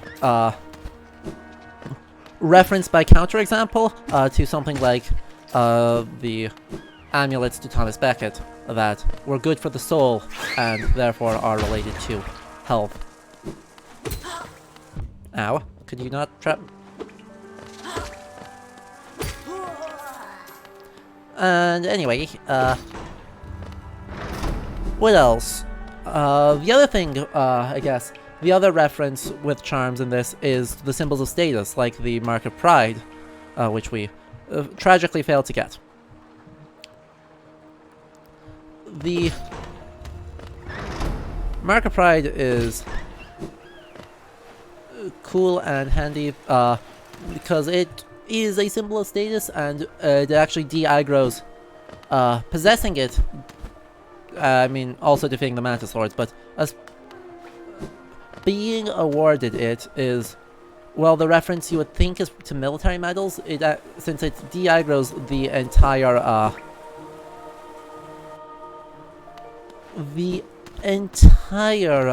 Mantis Village.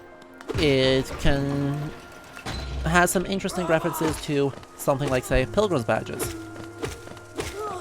And Pilgrim's Badges in the Middle Ages are a token, sometimes an SFW token,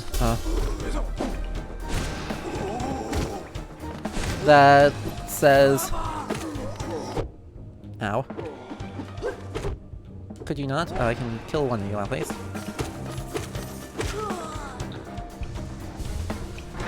Easy. Incredibly easy game. Anyway, words. Words are hard. Yeah, I realized I said that and then needed to correct it, but the Mark of Pride is the reward for beating them, which is why I'm drawing that link. The Mantises de-aggro upon the awarding of the Mark of Pride, regardless of if you actually collect it or wear it. Possessing its existence and being given is sufficient. So, the reason why I link those to Pilgrim's badges specifically is that someone wearing a Pilgrim's costume and with a Pilgrim's badge, for many pilgrimage routes, even bandits who would otherwise rob people as they were traveling would actually leave pilgrims alone because it is real bad luck to be attacking a pilgrim. I mean, real bad.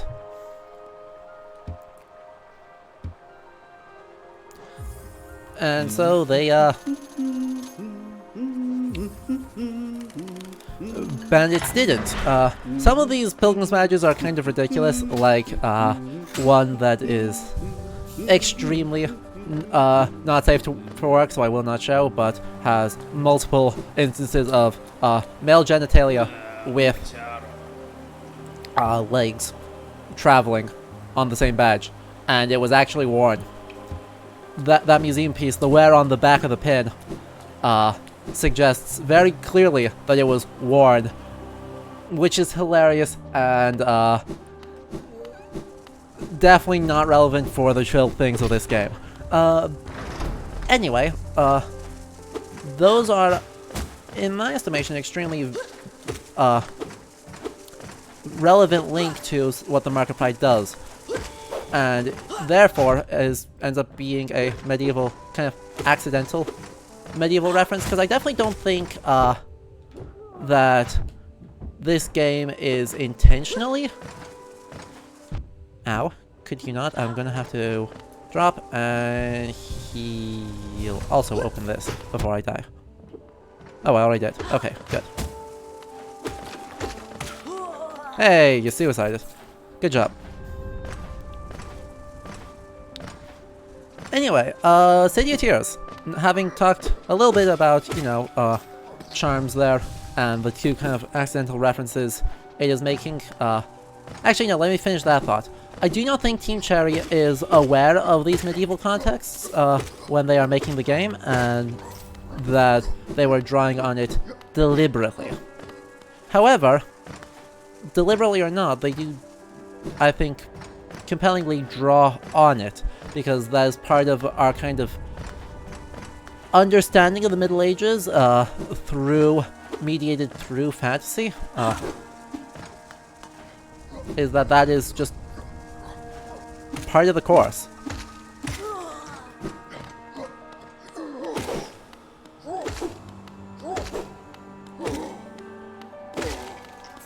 And so you can actually, you know, maybe do something with that,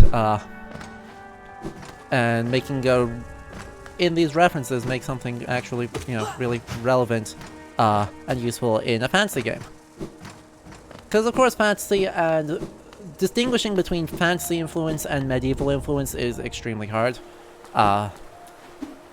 Those two overlap so thoroughly in the modern conscience that you can't truly make a distinguish between them easily, or I think always at all successfully. And trying to disentangle which one is which is hard, but it's something I try and do with this show.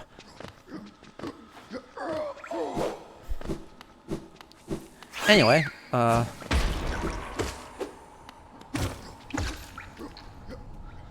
City of Tears. First thing I want to talk about in this is the music, because it's just so dang good. Ow. Could you not? I just want to get to my bench. Okay, we're going to the bench. Don't mind me.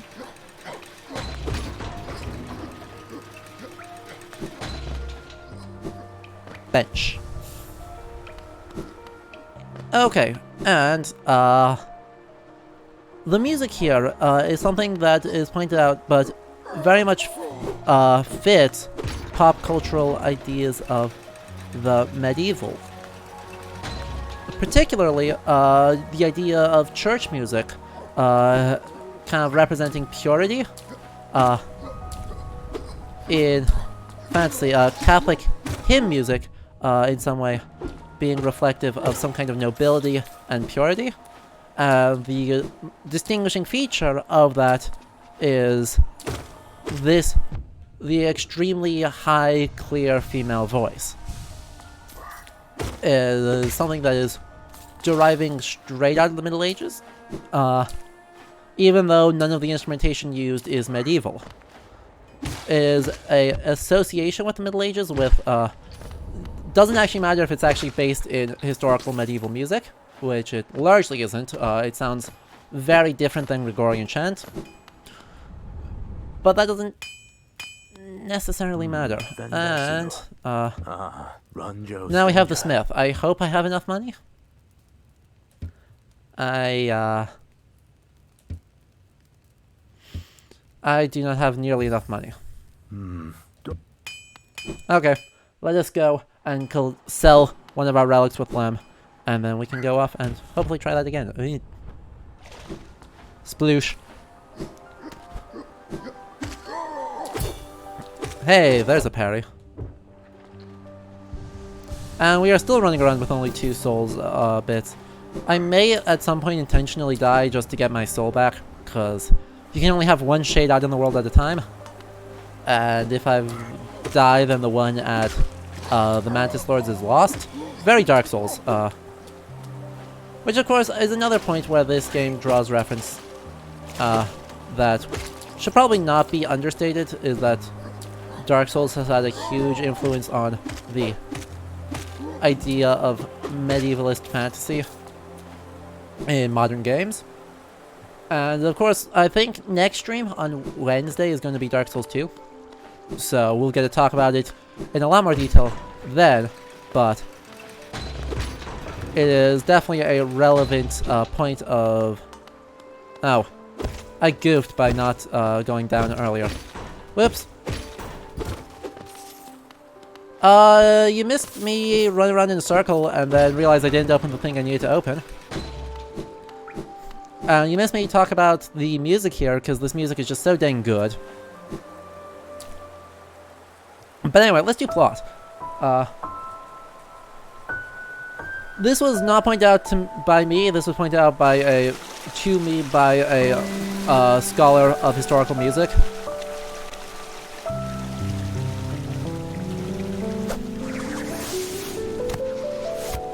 But right, for the most part, none of the instrumentation here is actually medieval in the music.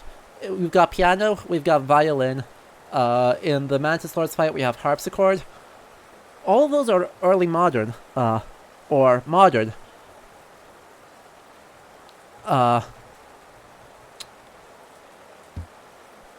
Anyway, instead, though, it still communicates this idea of the medieval. Even organs are not actually medieval, they're early modern. And yet you'll hear them all over the place in music that is supposed to sound medievally. We'll hear it in the Soulmaster fight, has organ.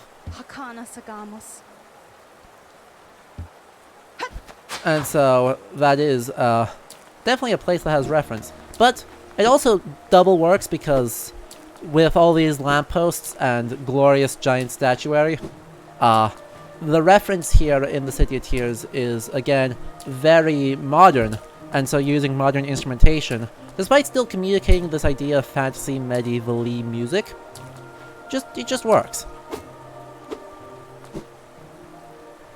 Anyway, the aesthetic of the City of Tears is one that I genuinely adore, because again, it is very much dark modernist, Victorian Gothic is probably the clearest point of reference, but it also in some ways draws relevance to the high points of something like the palaces at Versailles, which communicates an idea of wealth and splendor, even if it is a little bit rotting now, that is really closely tied to ideas of a powerful king, thanks to modern 17th, 18th century kingship, like that of the Sun King Louis XIV. And so there's just a loftiness to the architecture in the City of Tears that is really deeply relevant to understanding what the city is trying to evoke. And it is one of great splendor and of an incredibly powerful, wealthy kingdom and individual. Those two are not distinct. Let's talk to Relic Seeker Lamb. Yes, Relic Seeker Lamb is our old creepy guy who sells stuff.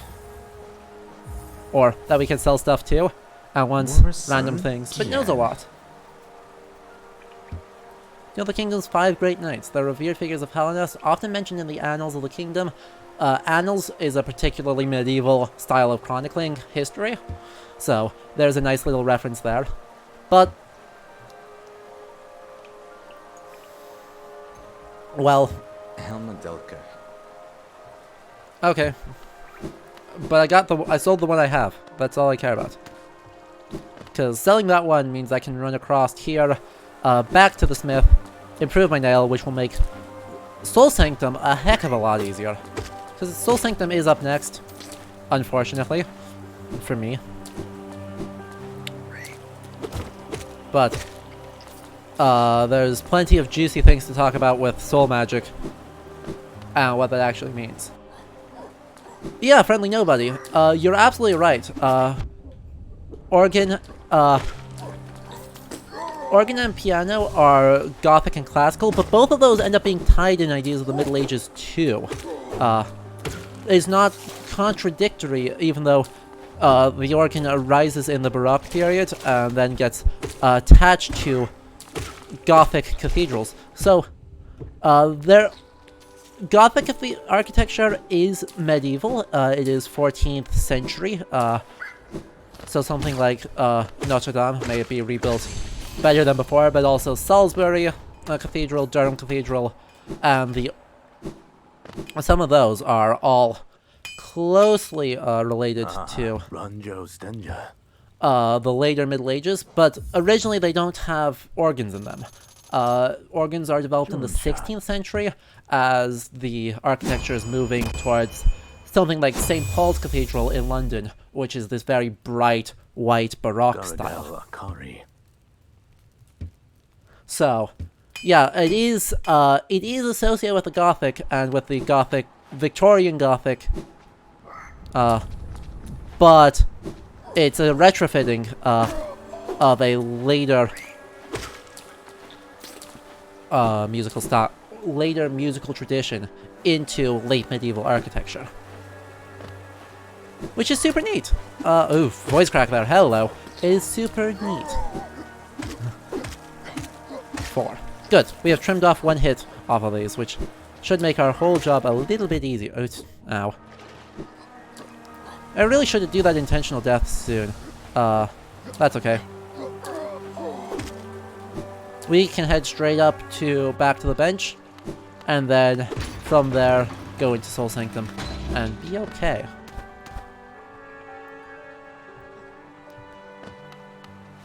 Well, actually, we can do it a little bit fancier. We can actually go enter Soul Sanctum, and then backtrack to the bench using secrets and shenanigans. I think I prefer that option. I'm not even gonna worry about those, you know.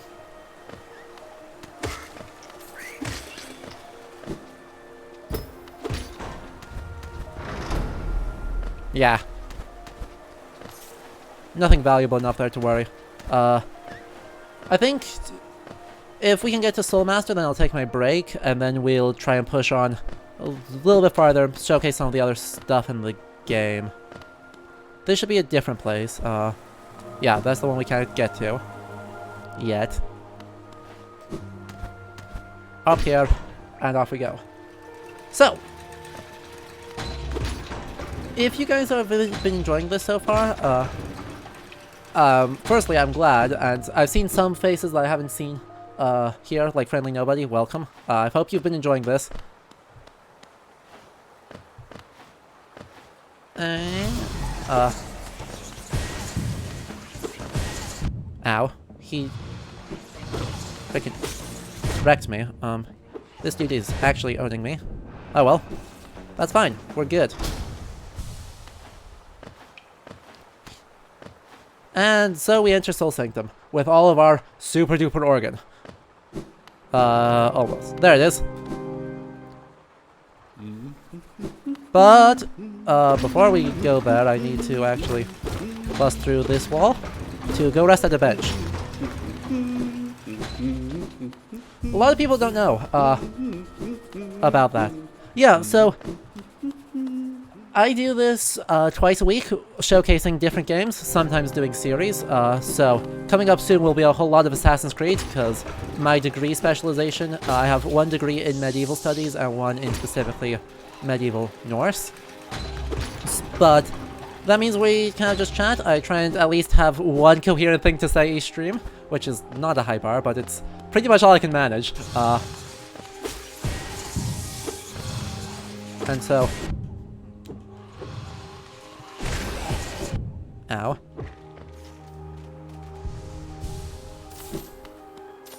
We just talk, see what stands out, and we'll be doing a whole lot of Assassin's Creed in the coming months, with AC1 and then AC Valhalla. Hopefully. Assuming I can get the hardware for it. Anyway, the Soul Sanctum. This music is just so good. Ow. Could you not?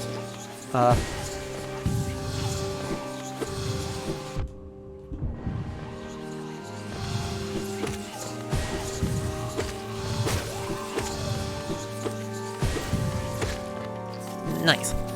Whew. I don't know why I'm doing this with only 2 soul slots instead of 3, but, you know, that's fine. We're doing it anyway. I have no fear. I will just make stupid decisions. But the Soul Sanctum is,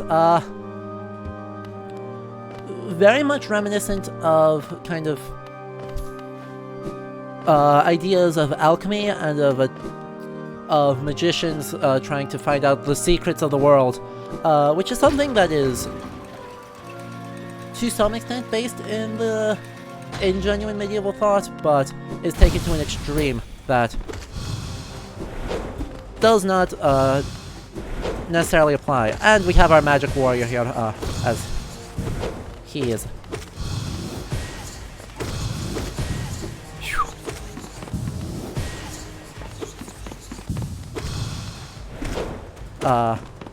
If I am not careful, he will own me. And if I'm lucky, I will own him. I owned him. Heyo! So, the Magic Warrior, actually, let's talk about that, is... I mean, he's in some way kind of been altered, I guess, is the language I would use. Ow. Could you not? Thank you. And that alteration is, of course, really interesting, in that, in some way, you can give someone power using, well, the soul. The human soul, or in this case, the buggy soul. And this is a really common idea in fantasy, of something like quintessence being an essential part of life, that, you know, you commit atrocities in the pursuit of science. Very much mad scientist. Again, Victorian Gothic with literature like Frankenstein is a reference point I would draw here. Which has been a very common reference point of this game. Ow. Dang it, you teleported. Don't teleport. Teleporting is mean. But they are actually able to accomplish mad science with terrible human consequences, but they don't seem to particularly care about that. This is not quite how medieval ideas of alchemy worked. While they definitely did not have a problem of the way of saying, oh, you need to break a few eggs, they didn't necessarily have a problem with that, but it was not common to be trying to test on people in the Christian world, and especially in the Islamic world, where a lot of our alchemical traditions come from. I mean, even the word alchemy itself comes off of that, because, you know, any word with an AL prefix is probably coming out of the Islamic world.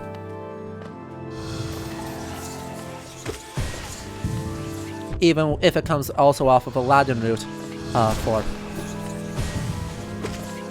which is where we get our chemical, our words for like chemical and chemistry and stuff like that. So, this kind of reference here is very much coming out of a fantasy, much more Victorian obsession with finding the true reality and with the terrible consequences. It also ties into a kind of romantic idea of perversion of nature, kind of in ecological crisis of some magnitude. That there is a correct or a true way of interacting with the world, and whatever they are doing is not it. Oh crap. This is a scary situation to be in. Okay. Please die.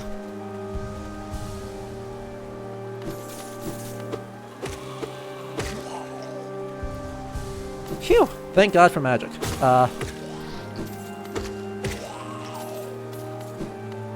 But all that having been done, ooh, Spell Twister. Fun. Mate survived the horde of rampaging thingies. And they are thingies. These are the souls, or the husks of things that were perverted by soul. And so, yeah, 19th century ecological romanticism is another important reference point here, because it's one that has a lot of influence on fantasy. The idea that there is a right... that magic is real, but there is a right way and a wrong way to interact with it, and the learned... it's almost a backlash to the whole white magic, black magic thing I talked about earlier.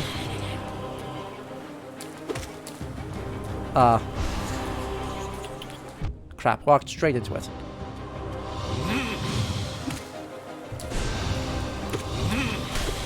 Whoops, I forgot that attack left thingies.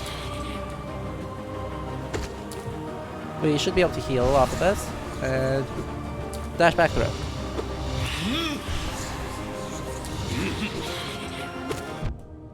That's okay, I can heal again. Okay, I'm not performing particularly well against him, but that's okay. He baited me. Ah, rude. Rude. So this is the Soulmaster. He's the head of this whole church or alchemical thingy, manipulating the soul in a very, again, Dark Soulsy way.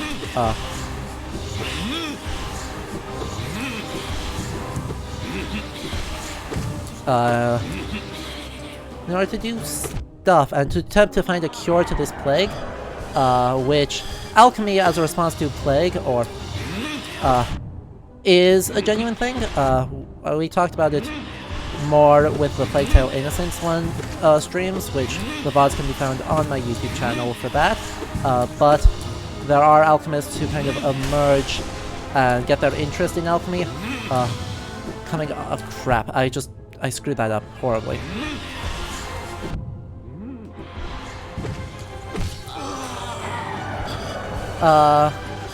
Words. Focus time. Oh, crap. Heal once, and then jump back through the hoop. Okay. Nailed it. With only 2 soul things, I'm surprised I made it through. We still got another phase, of course, because anyone who's played this game knows that Soulmaster is a jerk. But he's a jerk, and so we will kind of deal with that. As he gets us into a way scarier place.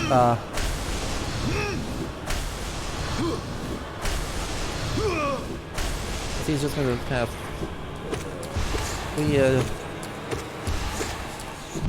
Ow. And I don't have, I don't have something like, what is it? It's the unupgraded form of Abyssal Shriek. I don't have that yet, so... It's just kind of a DPS check, except... Now he's actually dead, because... You suck. But I beat him, and that was Soul Sanctum, which I am grateful for. Okay. But alchemy as a response to some kind of plague, in this case, the Dreams of the Radiance, which we won't get to, but we will still potentially maybe try and do some show off at the end. I may load up a different save to attack to try and do Hollow Knight and Radiance fights.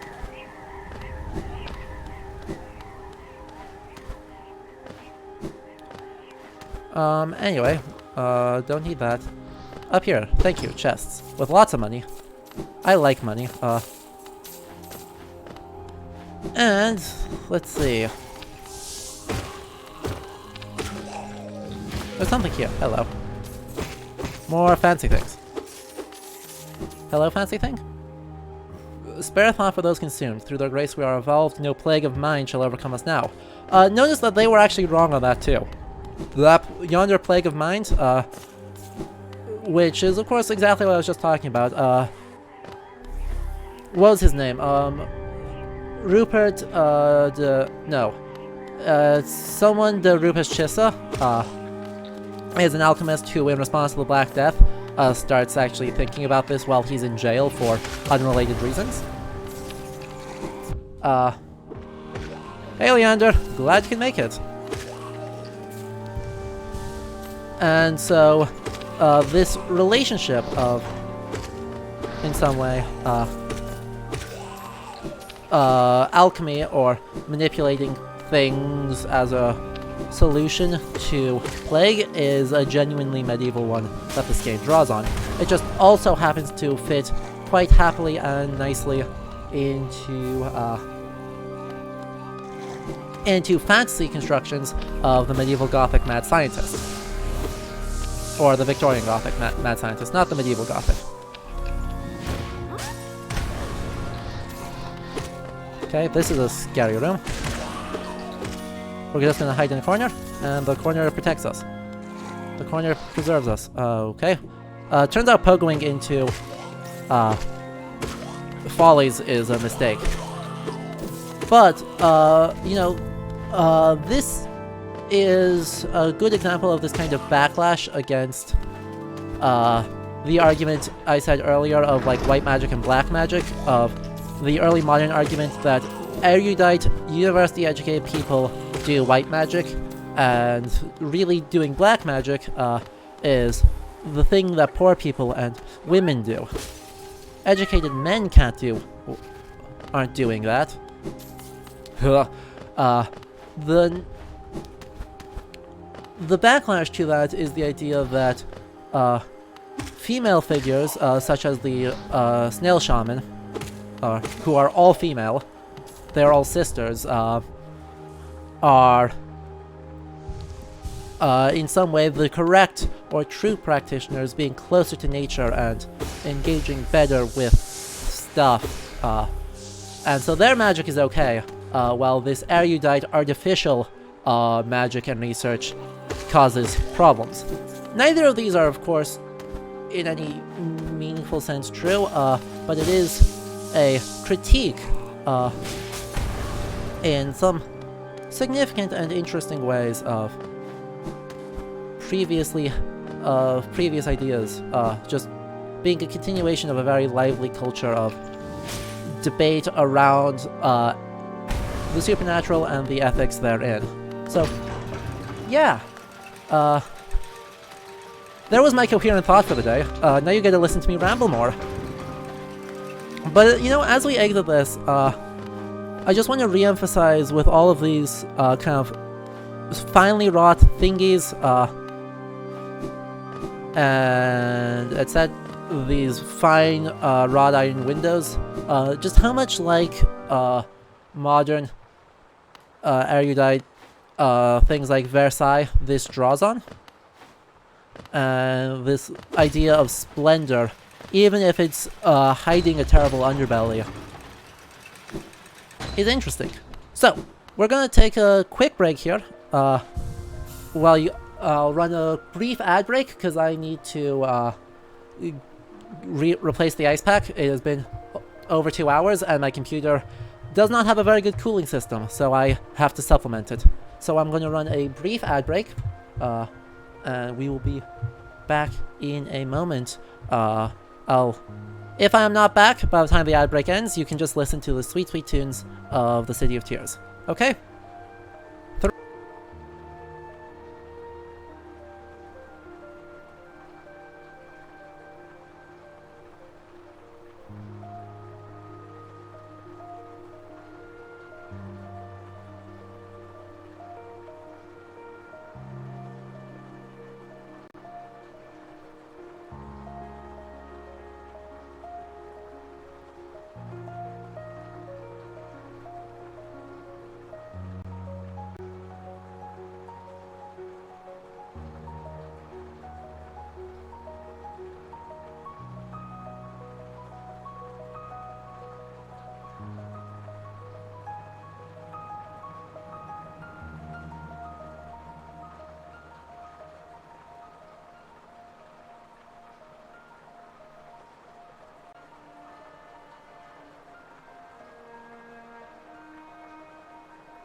And we should be back. Oh, I've noticed we gained another subscriber sometime during this. Whoever you are, thank you so much for the subscription. It means a whole lot. All subscriptions go straight back into this channel, and all cheers, all follows, everything that you do to help support the channel goes right back into it to help make it better, improve my hardware, get me more games, and generally do more. So thank you so much for that. And yeah, support will of course never demand. Financial support is never expected or demanded. I do have a real job, but it does help a whole lot with making a lot of this possible. Anyway, let's go into the Royal Waterways? I think Royal Waterways is next.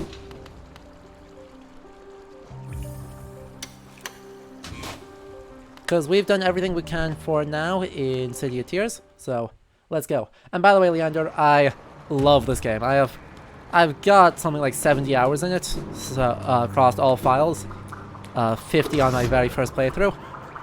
But, you know, it is Halloween, and so now we get into one of the spooky areas, with all of the creepy dripping stuff. I'm pretty much just interested in getting I am pretty much just interested in finding Dung Defender and then getting the heck out of here. But hello, giant boy. Don't take something if it isn't yours, that's the law. Okay. No. No. I'm not gonna do that. Hey, Ozymandias, welcome. And that is totally reasonable. Hollow Knight's a good game.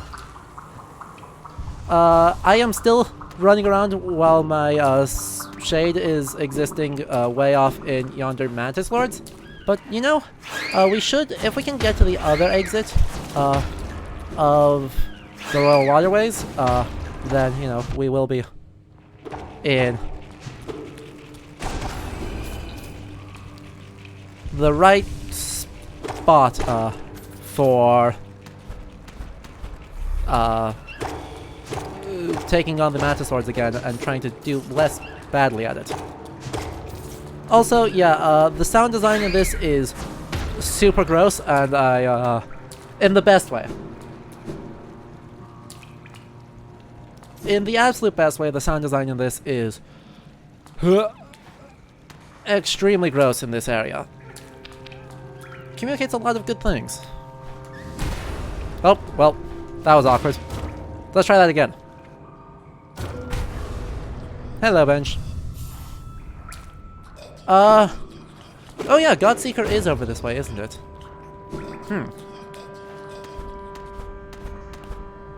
I may load up a different save file, so I can just kind of crush this area to get over to Godseeker, instead of trying to do it on this file.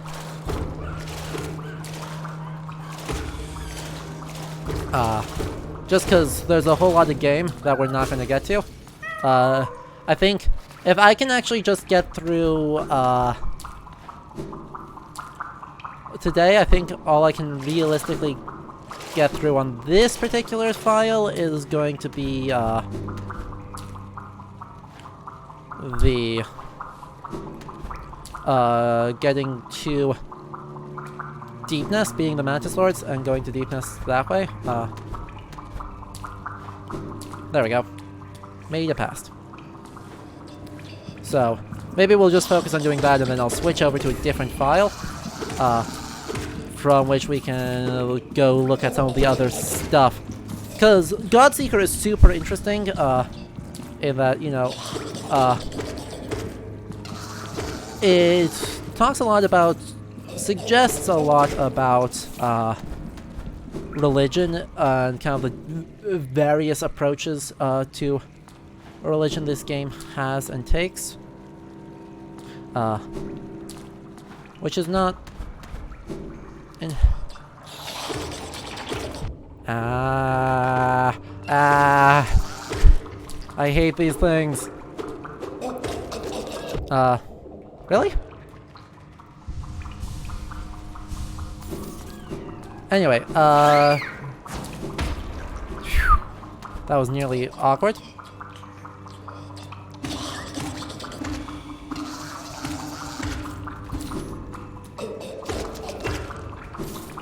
Okay. Success, maybe.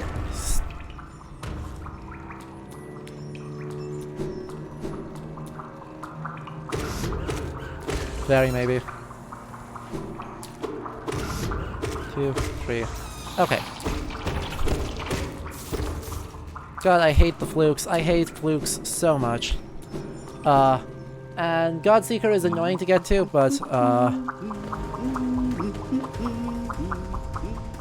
wow. What's up with this music? Why is this music suddenly so intense?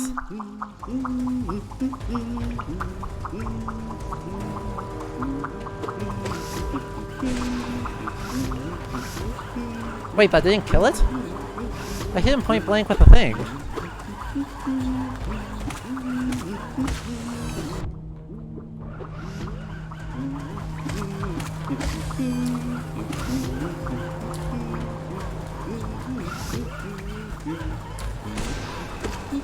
Okay, it's good to know that these things just like don't care about getting hit with soul magic. Okay, I actually didn't know that, so you learn something new every day.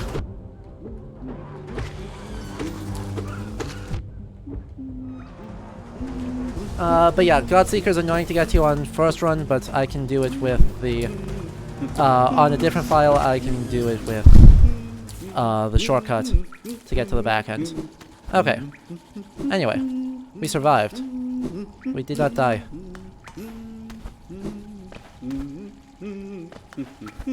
I have had quite enough of this, so... maybe, yep. We will take out the Mantis Lords and then switch game files. Or something. Not sure. I'm not sure where my exit is, actually. I was sure it was in this room. Right? Because doesn't this door open up? Did I not hit the switch? I didn't hit the switch. That explains my problem.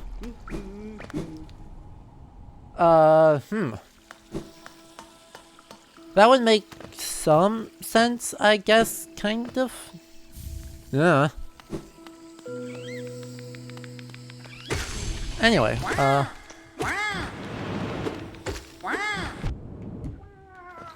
I am starting to play just kind of dumb, but that's fine. Oh, you didn't die. Hello. Yeah, it must slightly increase enemy health, because I expected these guys to, get one shot by the thing.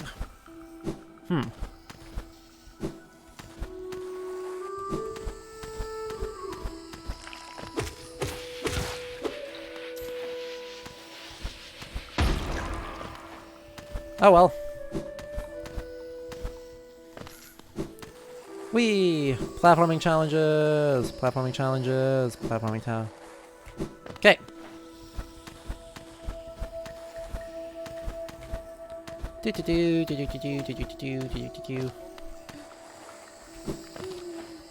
Hello, friend. Interesting. No, do not develop a crush on me. I do not have a thing. I do not have a soul.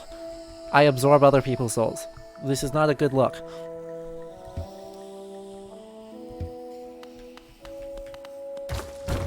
Bye. Okay. Anyway, coming out of here, we can absolutely go forward into taking on the Mantis Lords. Beat them, enter Deep Nest, decide that it's too spooky, even for Halloween, and move on with our day. Sound good? Oh wait, this is not the place I wanted to be. What? This one. There we go. Anyway, no.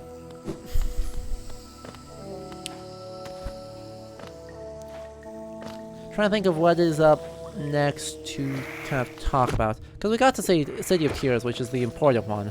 That was the one I most wanted to talk about. And we should pretty easily, with the nail upgrade, we should be in a lot better position to take on the Mantis Lords. Even without more magic. Oh! Well, what are you doing up there? I wasn't expecting you up there. Oh crap, this is not lucky. Okay, if I die, I'm going to be quite upset.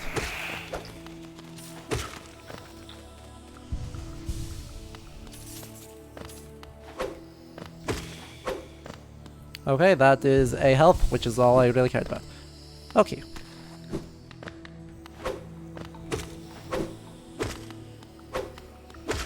There we go. Success! I didn't die. I just came really close to it. I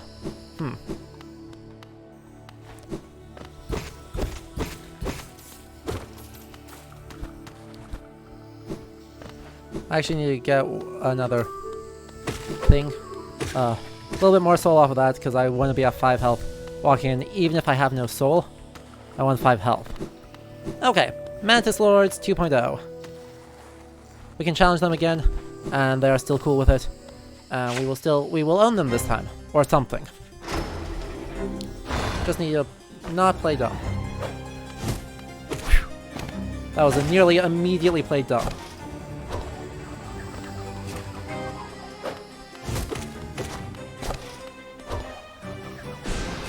Well, just whiffed that. Awkward.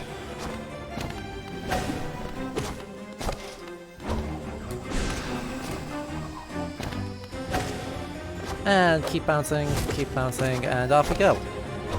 The combat in this is so satisfying, even if I sometimes have a hard time focusing on both it and talking at the same time. Because, of course, Games are hard like that. But it is perpetually really, really satisfying.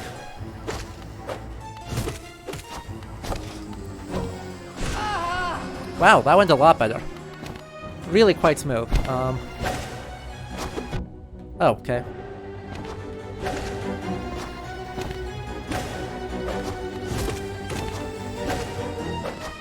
And it's utterly responsive even on an old controller like mine. Okay, anyway.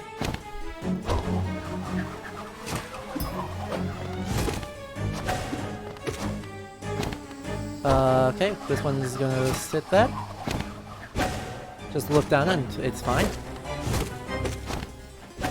And progress. Ow. Need to not walk right into it. Come on, please give me a time to heal. Ow. Crap. This is gonna be okay.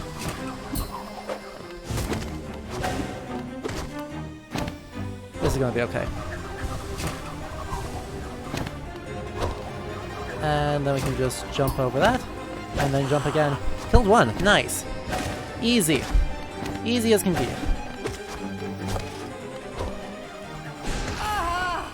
Ha!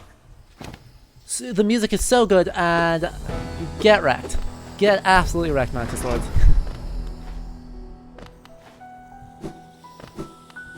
Phew! Anyway, having done that now, we should be able to go up here and collect our reward somewhere up that way. And yes, now that we have beaten them, as we go to collect our reward, they calm down a lot. And they now bow to us. Hello, friends. We're not even going to get to Dreamnail. That's... I suppose I could cheat. I suppose I could get to Dreamnail the goofy way. Oh yeah, of course. It's just open.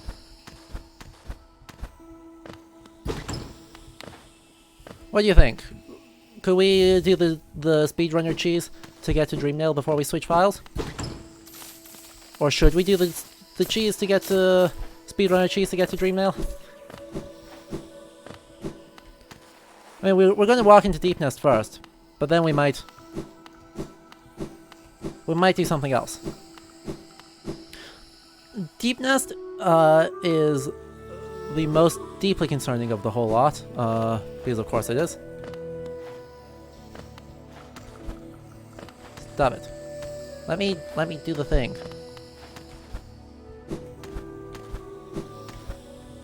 Fine. Fine. I won't go this way, I'll go back up this way instead. Meanie. And... ow.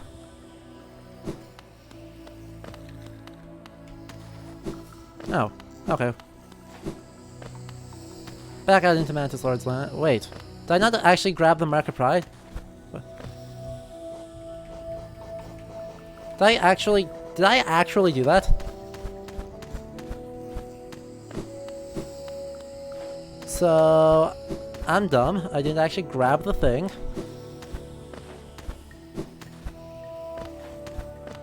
I mean, it's a bit of a walk, but I can get to Queen Station pretty quick. And then from there...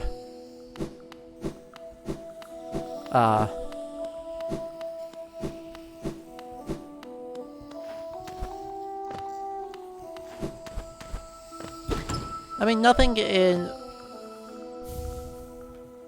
in Fungal Wastes poses a threat.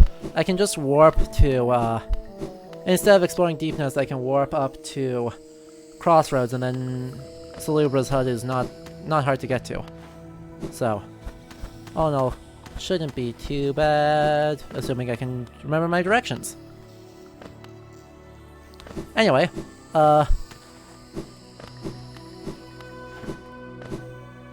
the Mantises, I love everything about them, even the kind of, they're like a little bit barbaric, and then it complicates its own narrative instantly, and in a really useful way.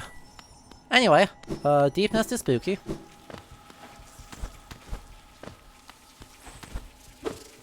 Cornifer agrees, deepness is spooky. No more shout. No, Cornifer. 38 Geo. He's real desperate to just get out of here. Which is fair. I mean, I am too. Deepness is not a fun time. I mean, just look at all those creepy crawly things. I wish we had more time to go take a look at all the things Deepness has to offer, because, you know, that would be cool and valuable.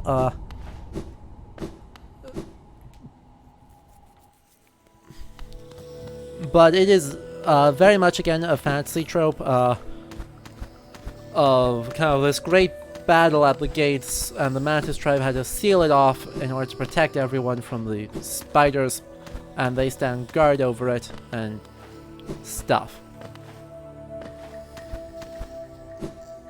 And stuff.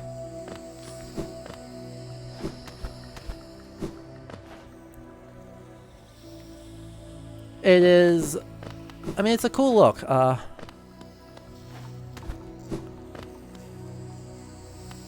You know, I have struggled so hard to freaking...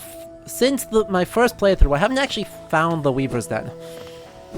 I've just been really bad and have not actually found where it is on the map. So, I don't have anything super coherent to say about it. Because I haven't been there enough times to actually know what the lore is around it.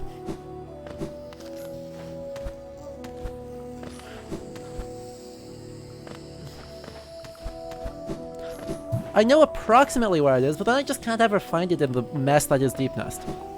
And...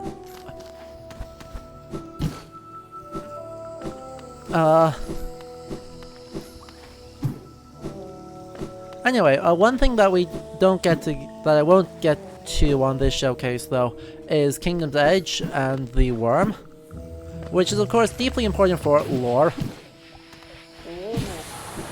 And everything about the lore. Ow.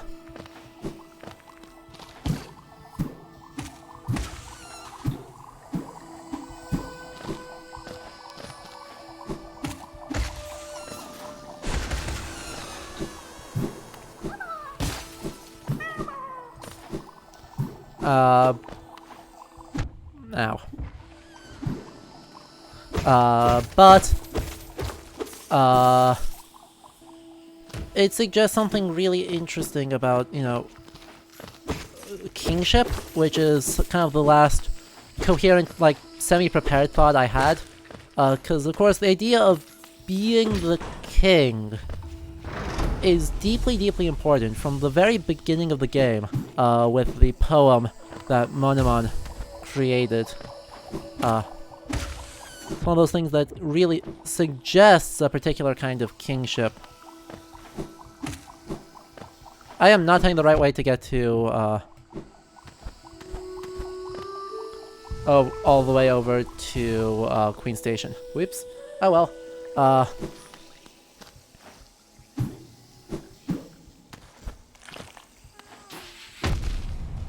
Heyo!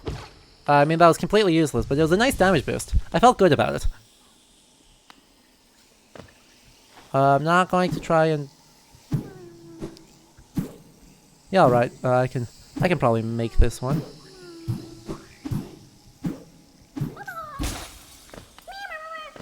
Easy platforming.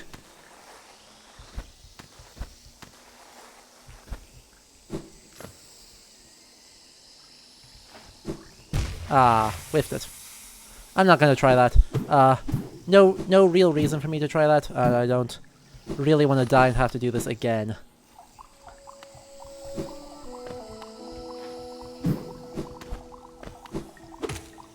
Dang it. Oof! How did I make it out of that? That was deeply fortunate.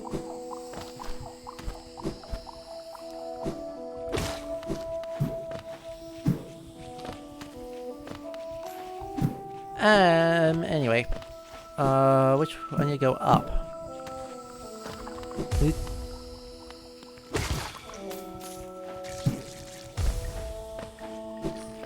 There it is. Okay, progress. Up we go. There's Cornifer's map, and we go this way. Okay, we are now back to Queen Station, almost. And once we're there, we'll head back to that and try and get plot. Anyway, I am trying to say something about kingship at some point in the rest of this. Coherent thoughts are not my strong suit when I'm distracted by shiny, pretty lights. But, the whole idea of the King of Hollow Nest, the White King, is that he overthrows the previous, like, God King, the Radiance, seals it away, and then, in so doing, brings, like, sentience, or at least claims to bring sentience to the lands. Outside of Hollow Nest, there is no sentience whatsoever. Actually, need to go down, not up. Obviously, lots of things in the game kind of push against this, though the Howling Cliffs, there does seem to be at least a zone where it is true, so he's not fully lying. But it is a super interesting idea of king as creator of culture and king as guardian of culture. Both of those are related ideas that are both closely tied to a couple of varying ideas of pre-modern and modern kingship. I need to actually intentionally die here, so rest in peace all of my money.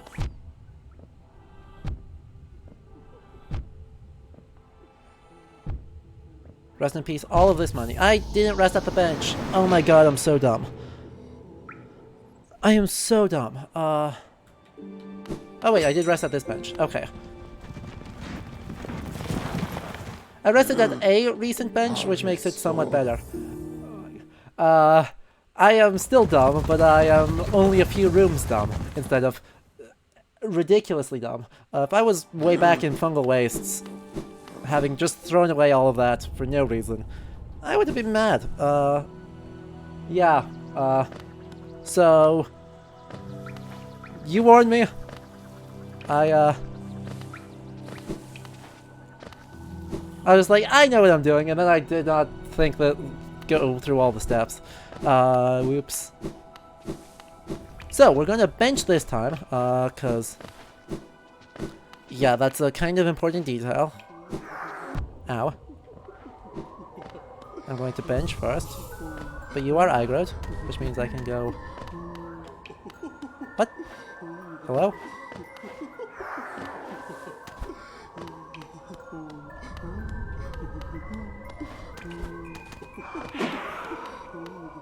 Interesting. Please aggro on me.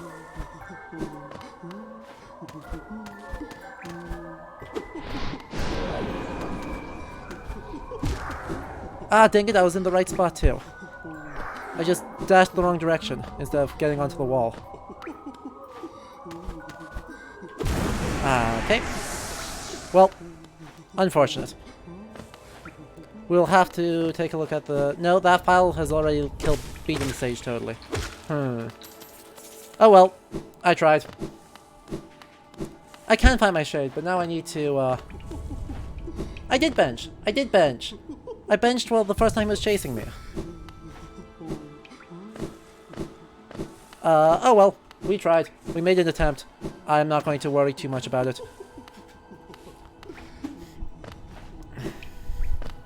Because I think with only an hour and a bit left in the stream, there are more important things than my ability to succeed or fail at speedrun tech.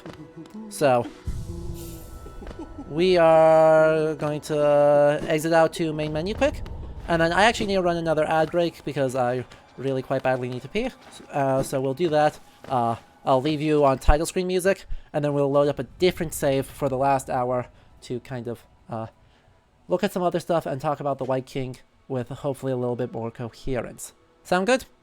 Let's quit to the menu, and then I will run another ad break, and then we will be right back with a different save file to showcase all the other places in the game.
Okay, I am back.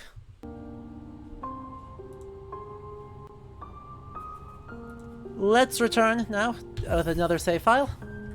Our Colosseum of Fools save file. This is my most completed one, with all of our new fancy things for our last hour. We're not gonna fight... let's actually talk about the Colosseum first. The Colosseum here, with a lot of its designs, actually kind of breaks its medieval aesthetic, and instead focuses on a more classical one, with kind of vague, very vague, loose references to something like the Retiarii.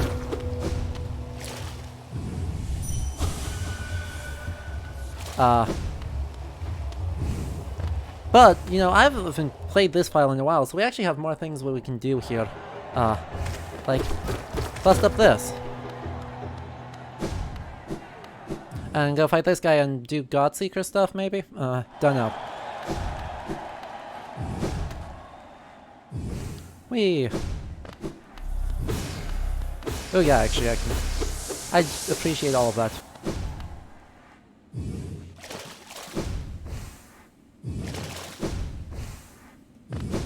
Okay, but the Colosseum,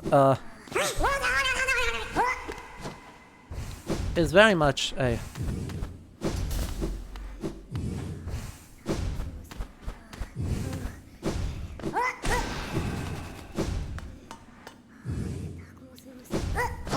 Ah, whiffed.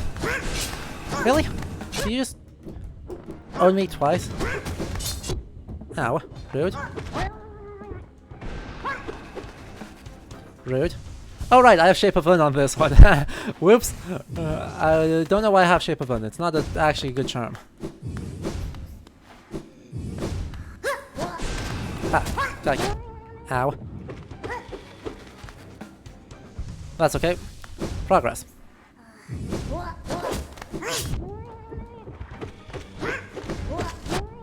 I can DPS check this guy, I'm proud of. Nice. Got a key.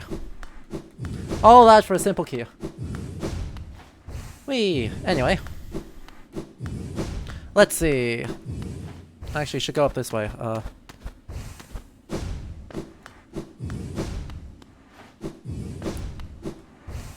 There we go. Back into the Colosseum.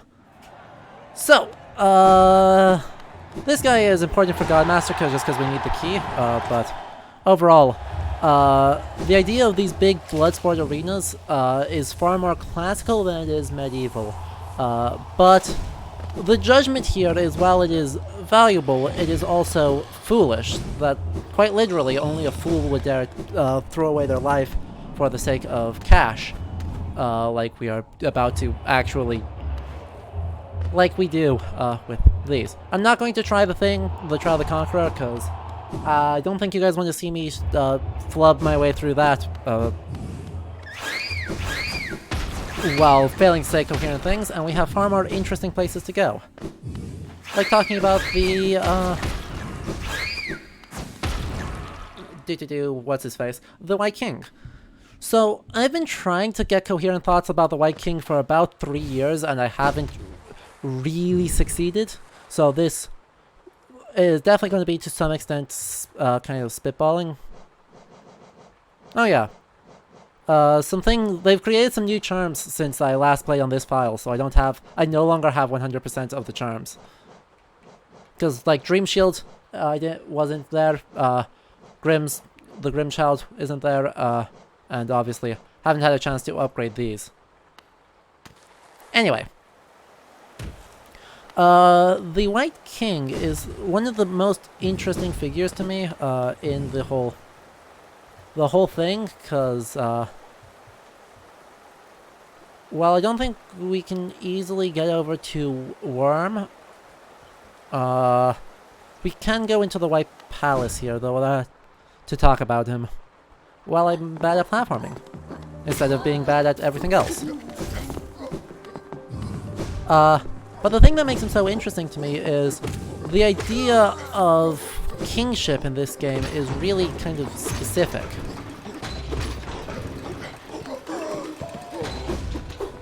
and in its specificity, ends up being quite strange.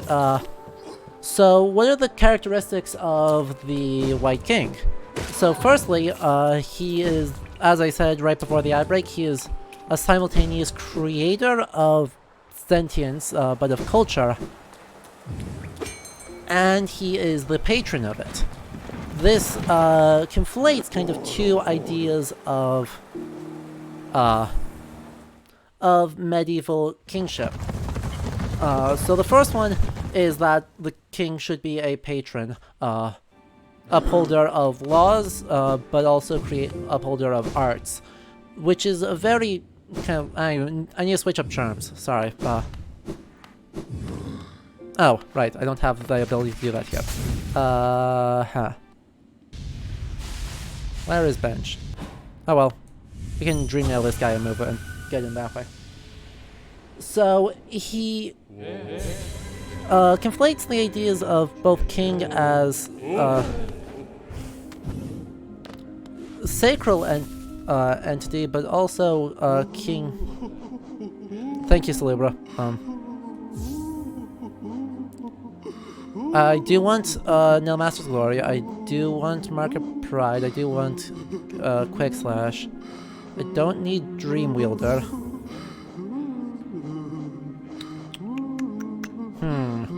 Spell Twister? Nah. Oh, I don't have Sprint Master either.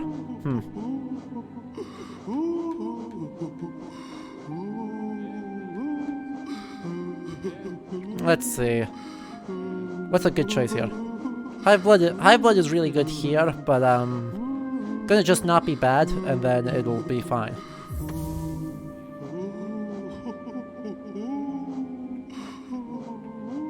Maybe I drop Nailmaster's Glory for White Palace, so that I can, instead of this one, I can get this one.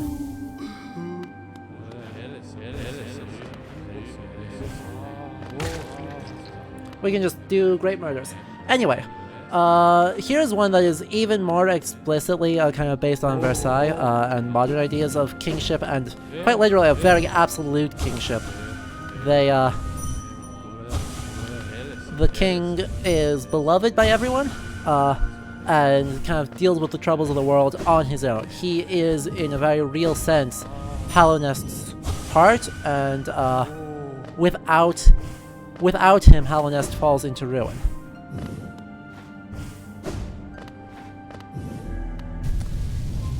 But he is also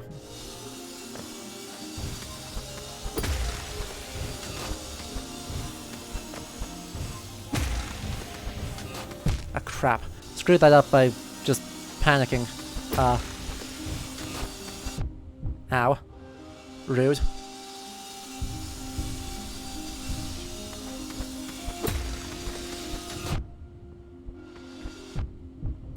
Stop it. Stop it.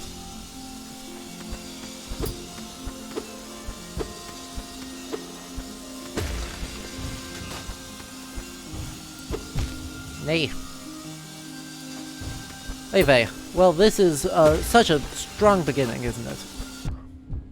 As I keep just bonking into the frickin' thing instead of taking my time. That's alright. We can just drop straight back down and try it again, because I can always just dream nail these guys to get them back, get back enough soul to heal. So we'll just completely reset, try that again. And then heal up and be good to go, maybe. There we go. So I am just bad, oof. Okay. But the idea of the king as kind of creator of culture, kind of stems out of, ow. Could you not, please?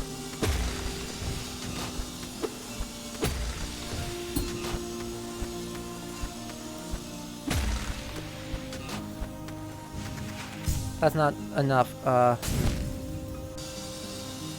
Kind of screwed myself over there. Like, one place that it sounds familiar to me from is Teutonian kingship in the Holy Roman Empire, after the fall of the House of Charlemagne. Ow. Do I actually get soul off of you? I do get soul off of you. Interesting. That should make my job a little easier.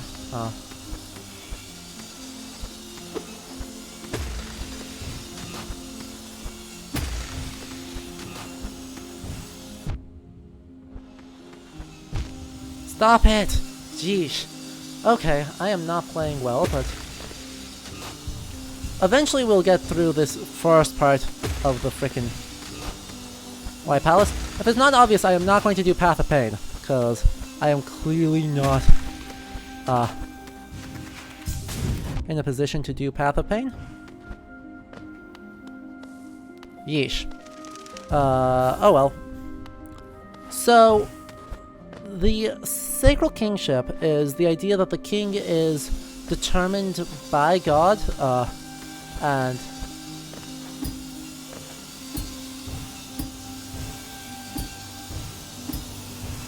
you know, is in some way, ow,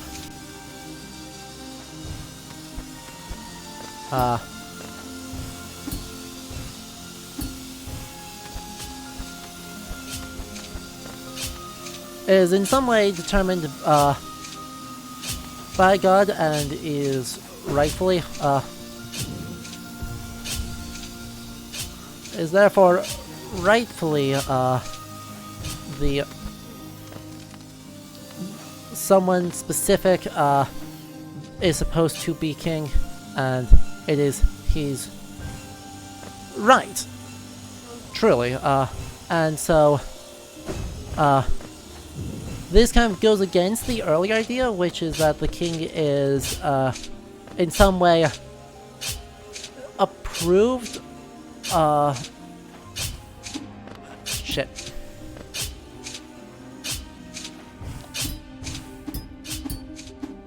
Ow. Is in some way approved, but by the Pope. And so it's temporal kingship, give unto God that which is God's, give unto Caesar that which is Caesar's. Sacral kingship, as an Teutonian development, kind of works against that. Ow. And gives a different idea of what a king is supposed to be. Dang it, so close. I should just go underneath.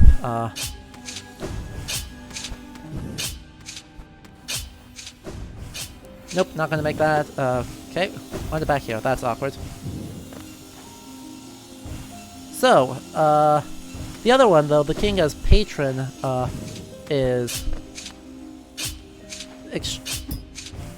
much older.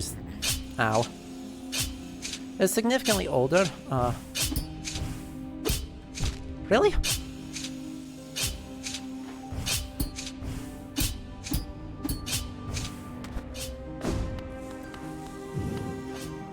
So, dang it, just gonna fall to my death. Don't mind me. Ah, crap.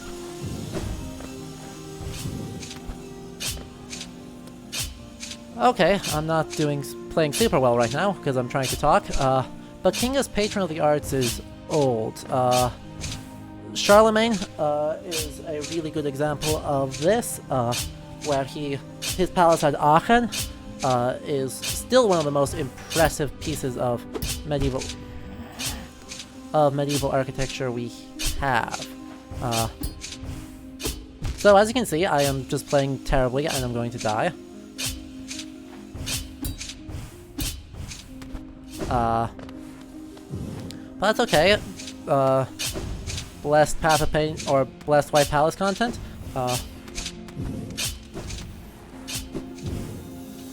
Well, we just wound up straight back here. Unfortunate.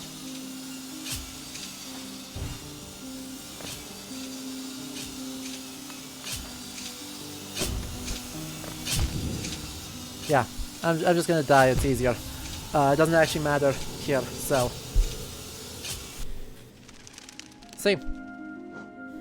Does not actually matter. Soul Eater is still good. Long Quick Slash is actually not at all helpful right now. Grub Song is, but. Well. Whatever. I don't even know actually if I have much point in doing this, to be honest. Because. I don't think I have a whole lot of ability to... Oh, Deep Focus would be really good. Maybe we do that instead. Lifeblood Heart, because it's what we have room for. Okay. Take 2. Being less bad at everything.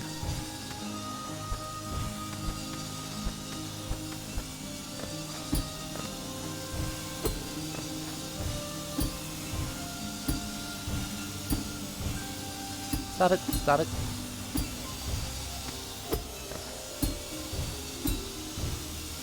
Stop it! Yeah.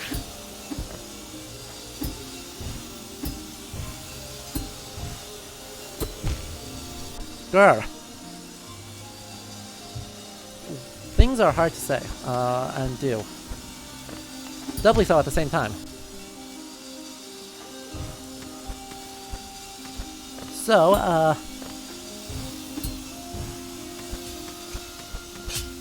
anyway, dang it. Suppose should be the one that actually gives me more time to do things.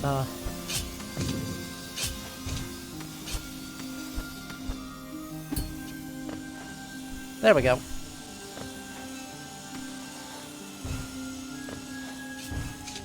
Let's try that again, shall we? Oh dang it, I just wasted a bunch of soul for no reason.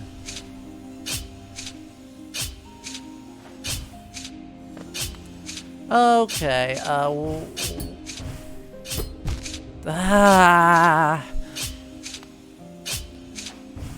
but there... So, I guess I mentioned a little bit of the historical reference for those two. The ones that Monomon does and the ones that the king claims to. Obviously, not all kings really did the things that they claim to do. That's kind of a given.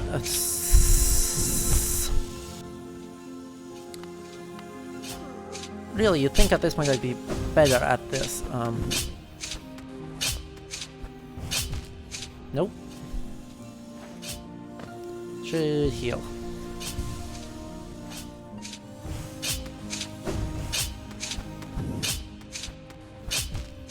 Just gonna frickin' run into it, aren't I? Every time.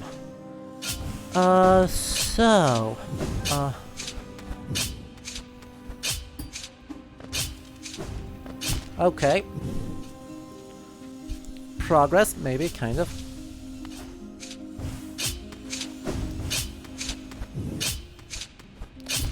What? I was high enough for that. Boo. Boo. Path of Pain struggles. Path of... or... not even Path of Pain. Crap.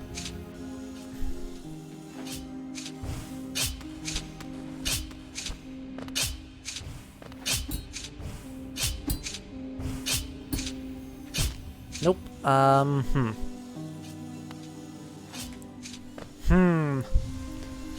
Okay. So...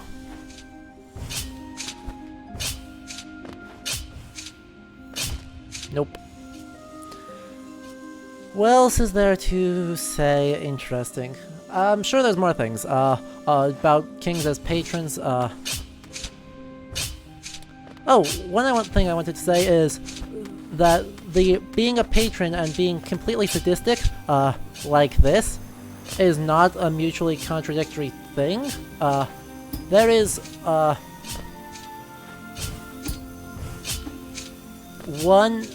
a palace in France that's not owned by the royal family, but is owned by a fairly wealthy, well-established family, whose palace is basically Exactly like this, except less lethal. But is generally designed to humiliate guests. Ow. And by doing things like having distortion mirrors or clockwork mechanisms that screw over, that will douse someone in flour or water or things. And if they try and run away, they'll get pushed down the steps into the pond. And so it's part of an...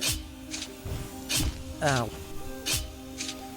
It's part of an expectation that you kind of subject yourself to humiliation for the sake of some kind of entertainment. And for some sort of social prestige of that you just are going to deal with it, even though it's dumb. You just are supposed to deal with it and be grateful for the chance of being completely screwed over.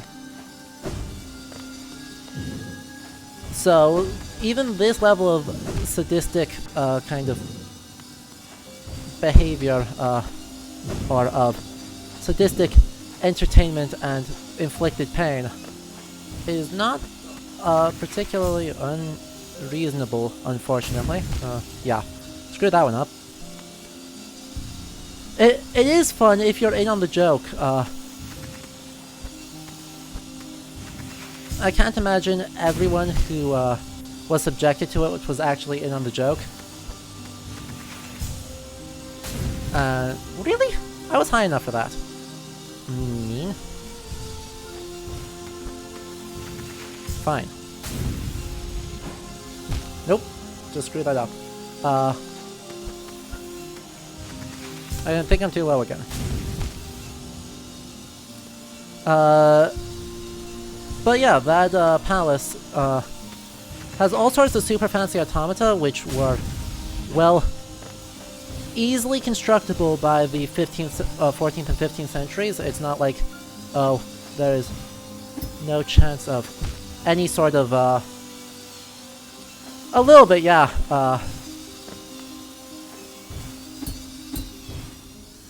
dang it. Yo, EDs.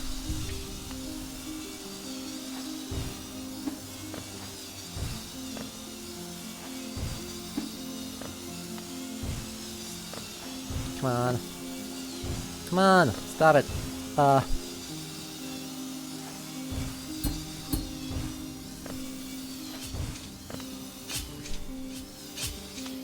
Okay. Nope, too far.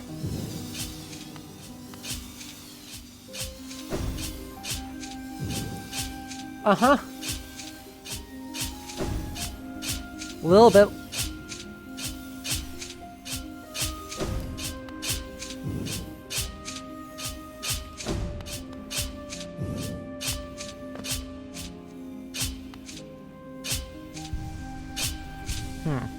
So let's see. Come on. I knew it was coming too. I need to bounce off the other thing instead of just trying to drop that. Okay. Yes. It is a... It also has things like, Oh, actually, if I do a shenanigan here. I had a jump, and I just didn't use it. I have an idea that might be really... cheesy. Yeah, dang it.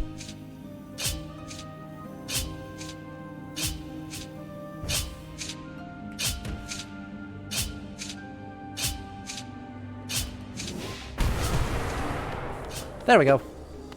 Of course I've already finished that, so, you know, no real point, but that's fine. It was fun. It was progress, and it was content for you guys, as I get increasingly frustrated at, all of it.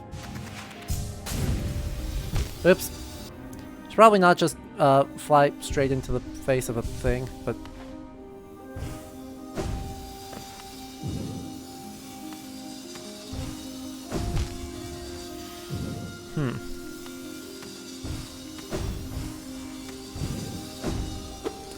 Well, this is going well.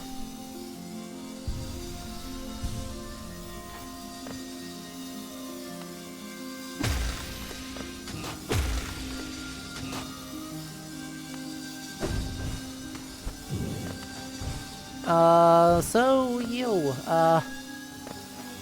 what's up next? Oop, can't do that. Does not work.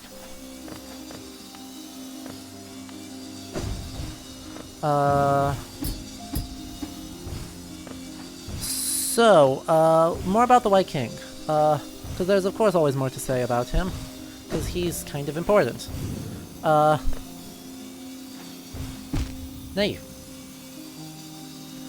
The White King, something else interesting that, kind of goes on with him, oops, is the idea of kind of sacrifice, ends up being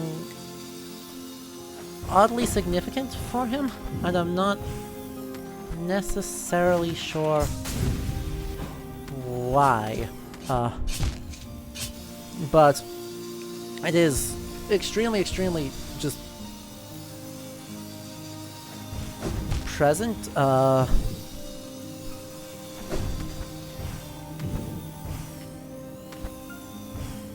that,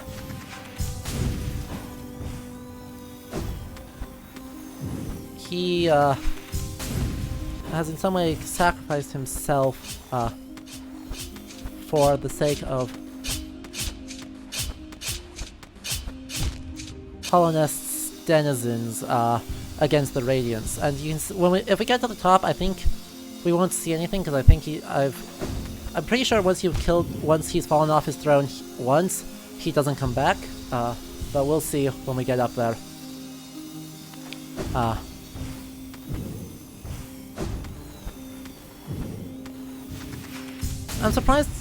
am surprised that I didn't start one thing higher, really?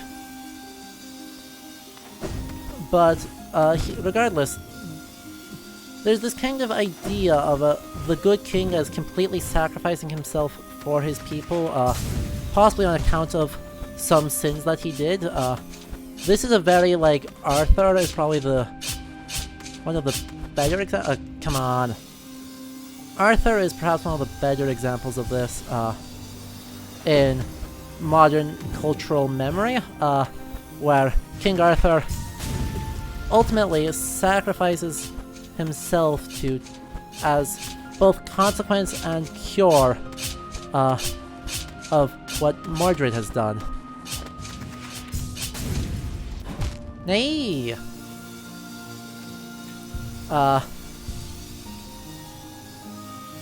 And so, is this really potent idea of sacrifice as an intrinsic part of kingship. And a corollary to that sacrifice is the part I'm still trying to figure out, which is the king's brand. Somehow, we, Bug Knight, are able to take control of kind of the White King's legacy and his power in a very literal sense by going to his old corpse when he was Worm.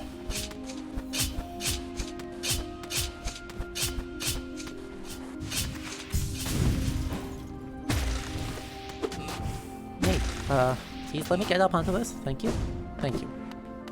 And yo, in getting up to kind of that point, okay, now I am at the topmost point here. We gotta go kind of blast our way across, all the way, farther and farther and farther across to here. Yes, now we are up by the White King.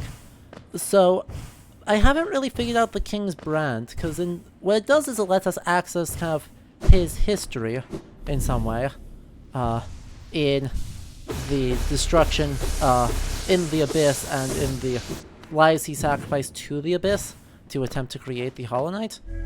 But it doesn't fully do that. Yeah, okay, he is already gone. This was his throne, but he is actually gone. So, whoops. That was definitely a valuable use of our time. Huh. Well.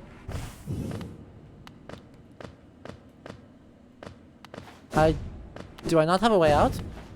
I'm supposed to have a way out. Hello?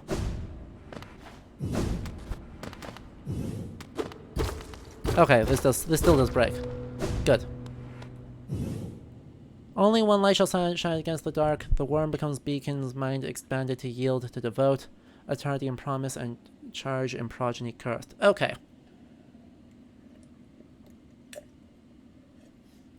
So this is how the White King took out the Radiance. Just literally by making himself an alternative source of light. In some way, actually seems to create culture in Hallownest in a more meaningful sense than what we see otherwise. And so it just exists and is... And so, yeah, he actually sacrifices himself to create some sort of culture that can resist the mindless dreams of the Radiance. And we reenact the sacrifice in destroying the Radiance. So, I still don't know what to make of that, to be honest. It is deeply peculiar, and I don't think there would be much medieval interest in the idea of sacrificing the self.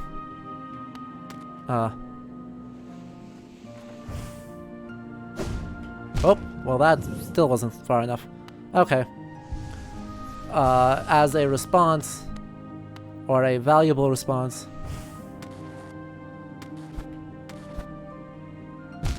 Nope. That still ain't it. To circumstance. Well, turns out you are not intended to go through this backwards. I think I am supposed to just die, which is surprisingly difficult to do, all things considered.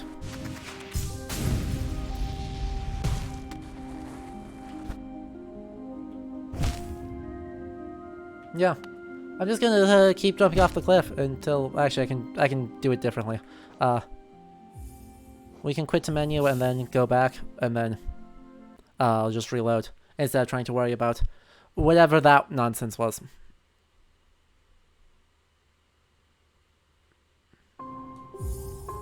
Let's load up the White Palace again, and go somewhere else for the last 40 minutes. So, I have not been super coherent, but that's partly because I don't really have coherent thoughts on the subject. It just is one of those that I know is significant, and I can't quite place how and why and wherefore. Ow. Can I go around the outside? Is that acceptable? No, it is not. Fine. Let's sit back down. Try that again. Ow. Seriously, going backwards through this is surprisingly difficult.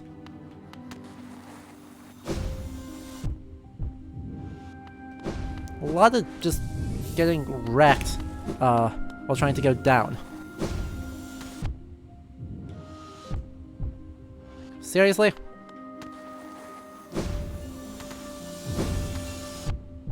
Seriously? Would you frickin' stop? Stop.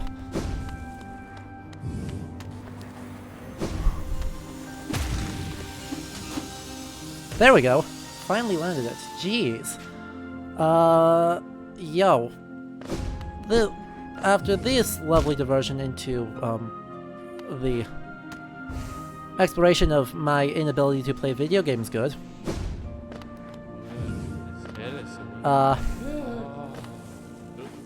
I'm still trying to figure it out, so I don't know, chat. was I coherent enough to have thoughts? And if so, what do you guys think about, like, the King's brand specifically is the most interesting thing in the game to me, and one that I just don't have a good way to kind of address. Where is it? Do we still have the King's brand? Yeah, we do. It's up here. Marks the bearer as king. Hellenist's ancient places shall open before it. So, like, we are the king of Hellenists as we are wandering around this desolate ruin. And we in some way therefore inherit the White King's responsibility and power. But what it means to be king when that is literally physically inherent as an object in the world that has power in a way far beyond just a crown. Like, it's not just a crown, and we in some way inherit a responsibility as a result of it. And, like, the ultimate goal of the White King appears to be sacrificing the sacrifice of the self for the sake of his people. And that's, I mean, that is not a medieval form of kingship. It's just, while there is this, I guess, idea that the king should be operating for the people, sacred kingship does not suggest that. And the ways in which medieval kings justified acting for the people was also acting for the self. So, I've told the story a few times, but, like, kings going on crusade would perhaps justify it as a form of response to a situation, and trying to save people's souls as a valid strategy.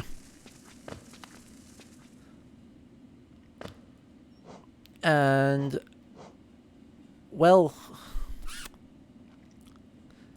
actually I do want to go up. I can go up into the Royal Waterways and get into the God's Nest to end off the stream. Or, yeah. Ow. Rude. If we get into the Royal Waterways, then I can kind of go in on the next thing there and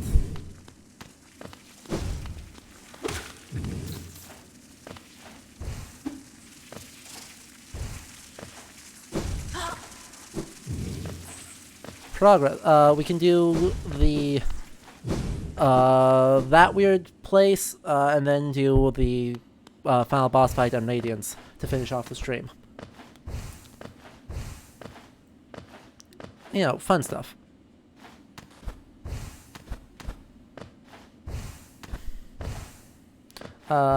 Anyway, so yeah, that's something I'm still wrestling with. It has some really interesting implications for the vague medievalness of this game world, because, I mean, it is simultaneously medieval and Gothic, Victorian Gothic, I should say,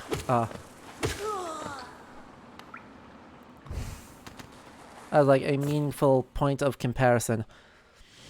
Oh yeah, also, we can go say hi to Ogrim. Dung Defender! Away we go. He's asleep, so we could fight him, but look at his friends. All of his friends. They are good friends. Okay, so yeah, that's something I'm still wrestling with, but it has some, there's a lot of really interesting kind of vague hints. Oh, not that one. This one. Very vague hints about medieval kind of kingship baked into it, because yeah, saving the souls of people is a responsibility of a king, of someone who makes claims to some way sacred kingship, because that's what God would want. But the methodology of doing it looks radically different, and you don't usually sacrifice yourself for that, because, you know, not the wisest strategy of get yourself killed. Turns out most people don't think death is a good solution to problems. So yeah, I don't know, I'm still tangling with that, and I definitely want to hear thoughts if you have them, as to the nature and role of king. Ow.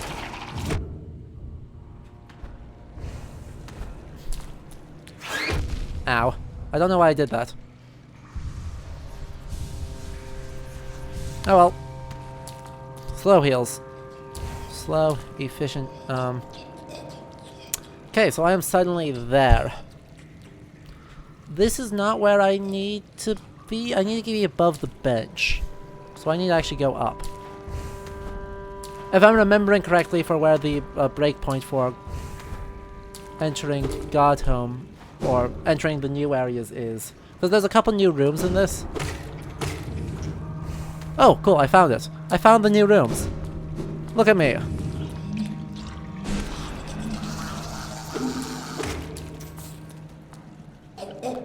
They're gross and they're weird and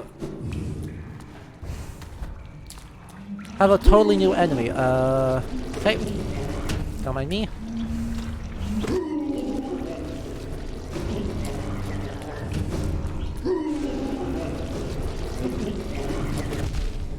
Ow.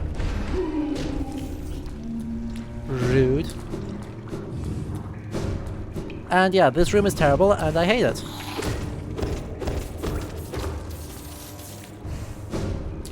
Cause there's like 5 of them and they all suck. But anyway, I don't know, let's move off of Kingship I guess, cause I was less coherent than I hoped to be. Because those are kind of like, there's so many different, oh, problem. I am going to destroy myself if I am not careful.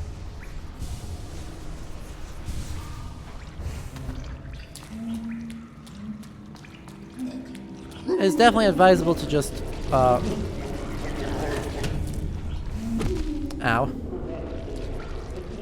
It's definitely advisable to not try and fight these guys, if you can get away to not.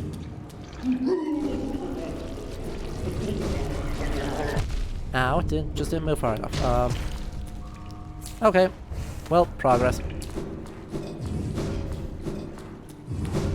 Okay, I could have just gone up that side.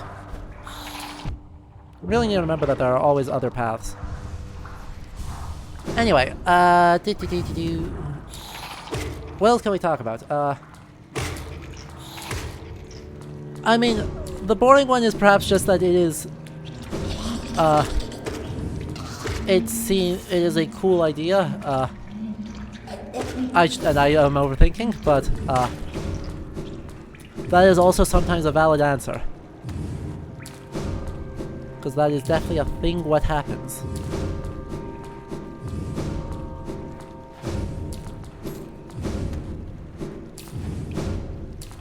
Peculiar. Where's the way up? There's the way up. Hello.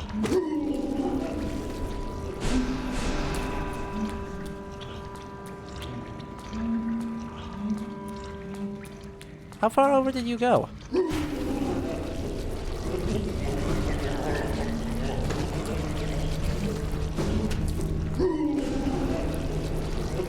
Ow. Nailed it. It is, yeah.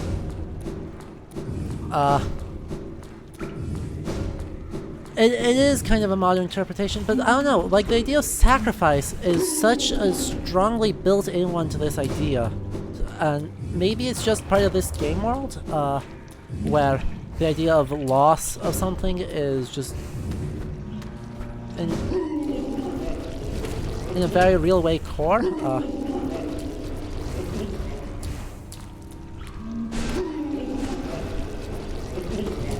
But I'm hard pressed to feel like that's all that's going on, you know?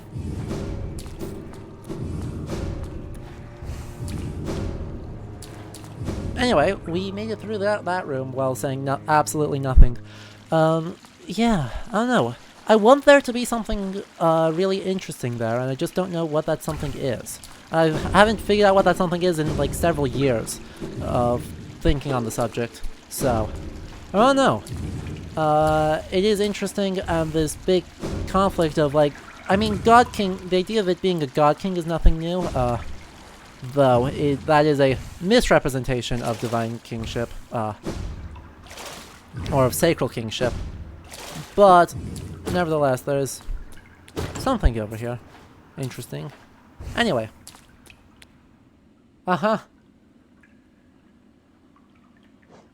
Let's use the simple key here, because, you know, this super weird tomb, coffin thing, it's just fine.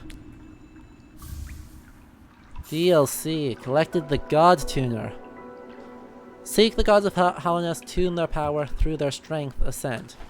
And so now, you know, we went from talking about, little vague references of, hello, fireflies. I want to unlock the shortcut before I get too greedy. So that way I can get out of here quick. And not have to go through all that nonsense again. Because, yeah, there's this space, which should have a breakable wall. As we are on the very edges of the Fungal Wastes. And the City of Tears. We can see literally the foundations of the City of Tears here. Slowly being attacked by the rubble. Anyway, so by gods, the God Tuner of the gods is just all the bosses. It's quite literally just a boss rush mode. But it is still super duper interesting. And has a lot of really weird, like, culty things to it. Again, though, a very kind of noble aesthetic. I mean noble as in elite, not noble as in good. Going on here. There's also a Fluke Hermit up there, which is a very odd character and a very fascinating one. But, you know, let's take a look at this guy. We can Dream Nail him, and off we go. Into a new area. Progress.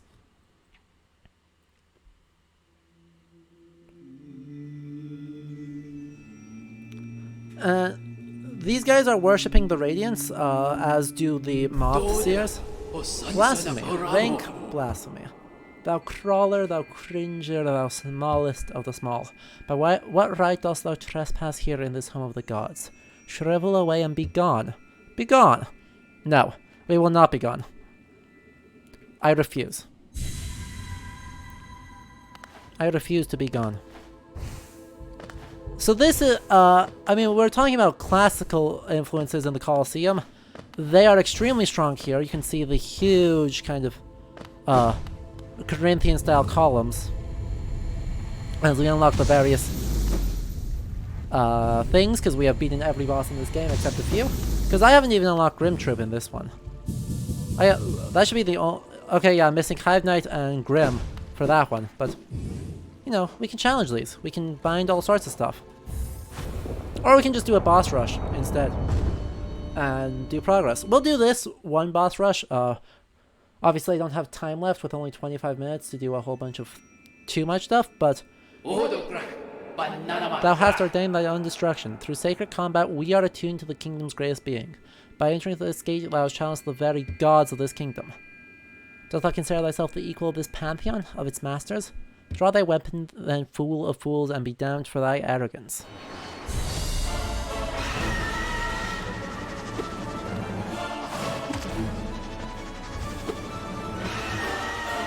I do not, though. Come on. Stop doing that.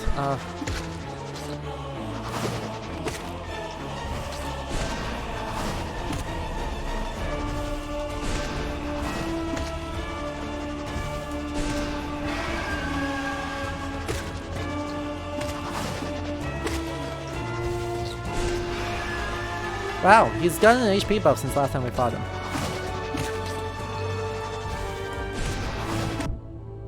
Ow. I got hit. I should feel bad.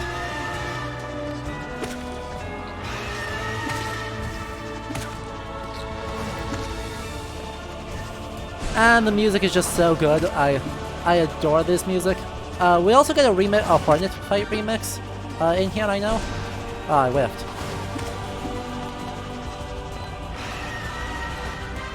Seriously? Just freaking... Will you die already? I know I've got a max upgraded nail, which makes it tricky, but like, please?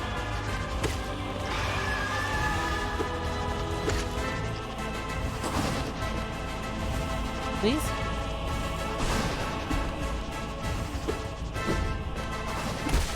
There we go. Progress! And, yo, these guys looking over us, I don't have a whole lot interesting to say about their,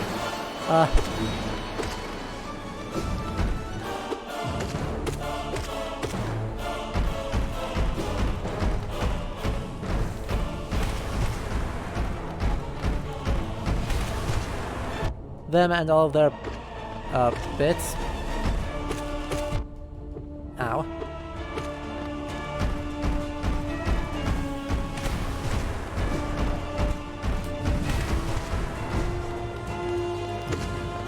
Because they are just watching over us, and they...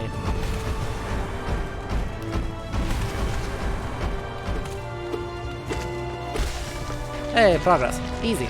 Easy fight. They use bronze headdresses where everyone else kind of has iron, like nails, or iron or shell.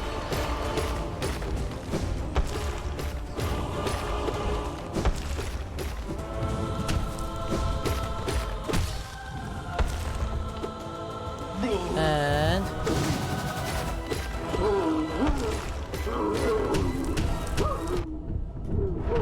I should just DPS check this guy.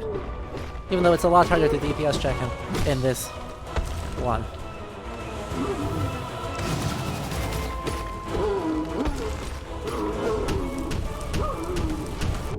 Okay, yeah.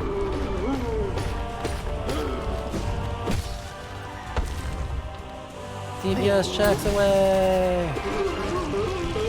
And then we heal, and then we heal again. Easy. Not even a hard fight. And now we go into a guy we didn't see, because I just was like, nah, I don't want to deal with you.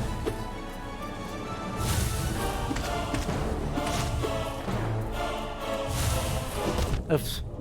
That's the wrong direction.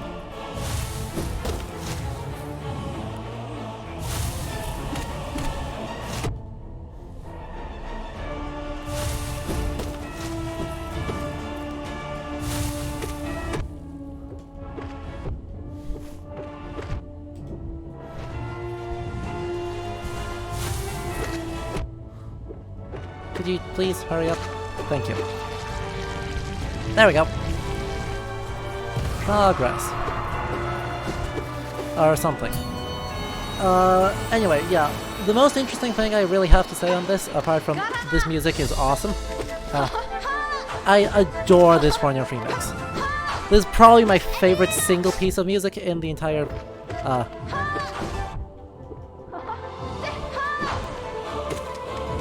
in the entire game. This is probably my single favorite.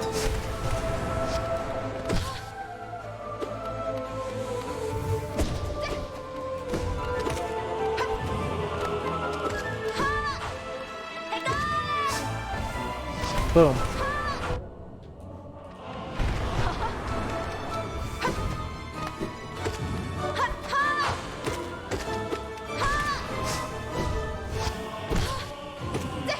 Dang it,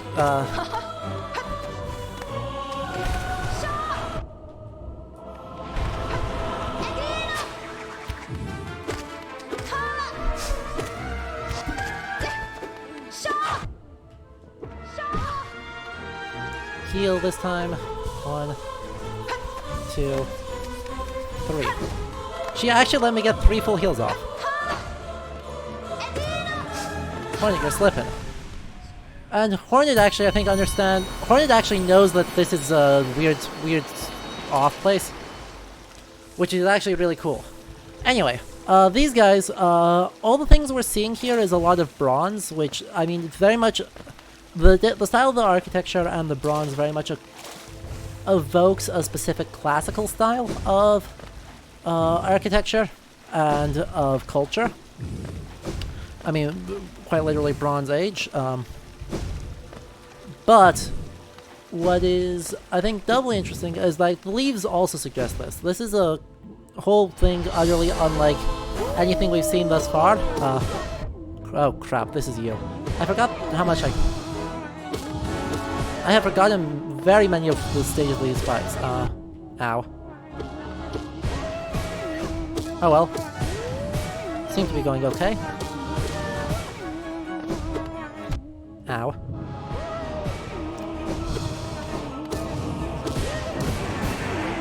He just backed off so I can't... Ow. There we are, that hit a few times.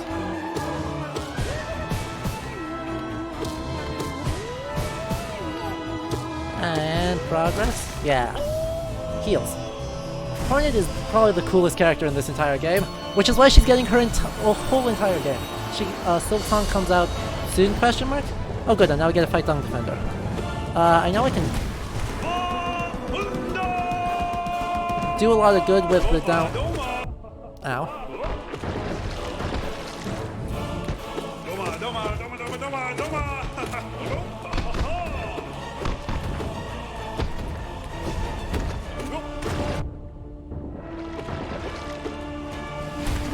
Do a lot of damage with that, but luckily he's also super chill and lets me heal.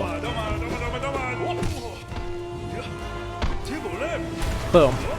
That's probably the best option of damage for him. Hey, we're already at phase 2.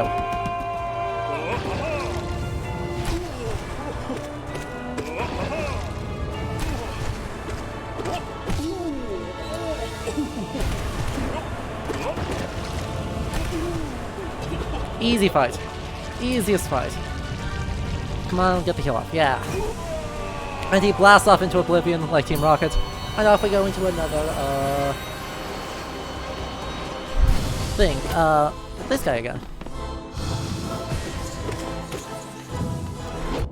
Ow.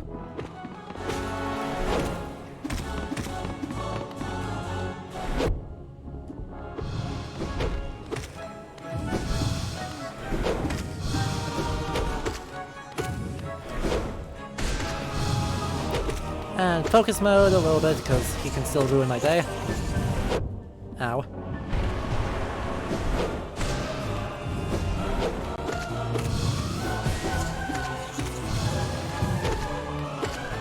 Nope.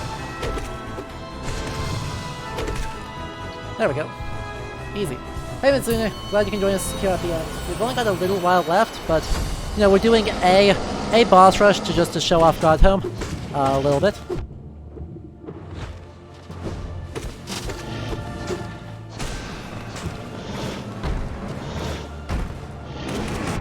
Hey, that hit a bunch of times. I'm glad for that. Ah, that one did not work as well. Yeah. Ow.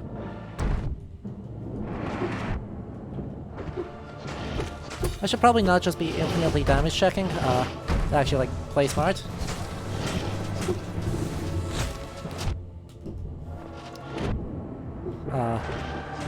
But why play smart when I can play damage checks?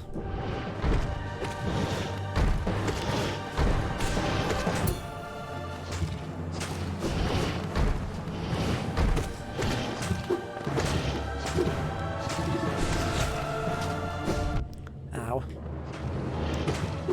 Once again, I am stuck. Almost dead. Super almost dead. I might actually die here.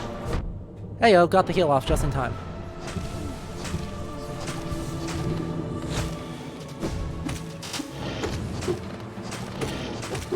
Turns out deep focus is pretty good. Ow. Though. Malurk. The Malek is a different one. But Malurk is this one. I think. Okay. So, here we have a earlier I was talking about the music in City of Tears, and the kind of high vocal communicating a very specific emotion that is related to ideas of purity and nobility. Here we have a deep male voice serving a somewhat similar role, but by being deep and therefore dark, it kind of suggests this kind of cult that is in some way antagonistic, especially with the kind of wind chiming noises above it. It suggests something fundamentally foreign and potentially dangerous.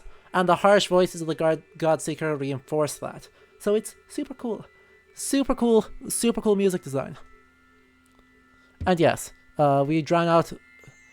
I have no idea what the sacred goal is, but... You know, they also represent a fundamentally different idea of godhood. Oh, right. Nail Master Oro. Oh, yeah, right. We'll see if I actually lose to this guy. That would be awkward. That would be kind of embarrassing, given that...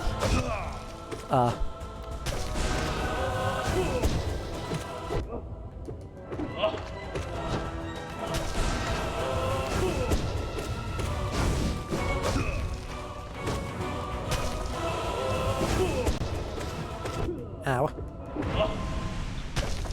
Heal a bit. 1, 2. Let me heal. Okay. Oro and Mado now. Now things go. Problematic.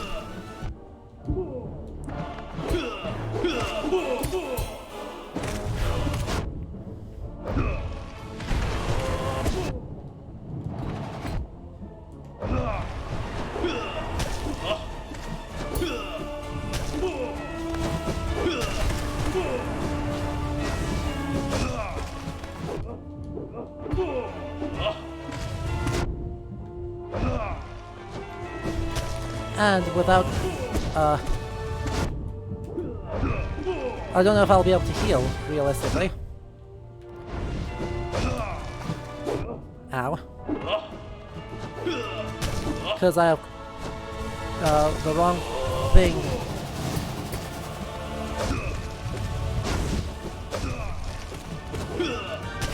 Progress.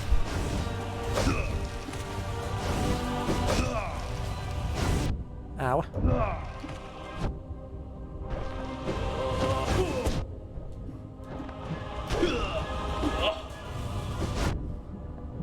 Take it, and yeah, I'm in trouble. Got the heal. Nah, didn't get the heal. Dang. Oh well, I am not going to worry about it again because we don't have the time. There we met our two sword brothers, who are Sly's students. Spoilers. But anyway, this is Godhome. Aesthetically, it is super different from, you know, the rest of the game. And I think that is intentional. But it communicates a very different idea of what godhood is. An idea that something sufficiently powerful in some way, i.e. a boss, itself is a form of a... something worthy of worship. The ultimate version of this is, of course, the Radiance, but... it is a very interesting theological idea that ties in nicely with the lore of the game, to a point.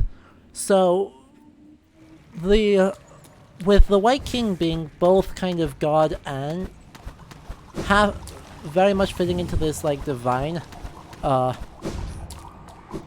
not just sacral, but divine kingship, very much suggests this might sufficient and very real power is what it takes to become an object of worship.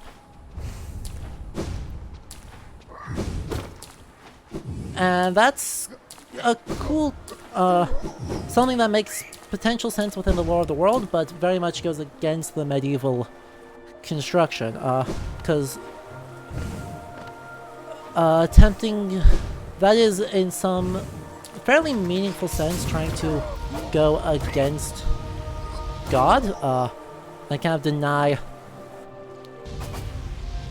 the strength of the divine and replace it. That is like turbo heresy. We don't recommend doing that. And so, as you can guess, that theological argument is viewed as a thing of that pagans do, and you know, it's those foolish pagan people get deceived into, instead of worshipping the true god, they worship these strong people that in some way pretend to be a god. So there's a whole genre of literature that does something called euhemerization, in which gods, prior pantheon, getting reinterpreted as being very meaningfully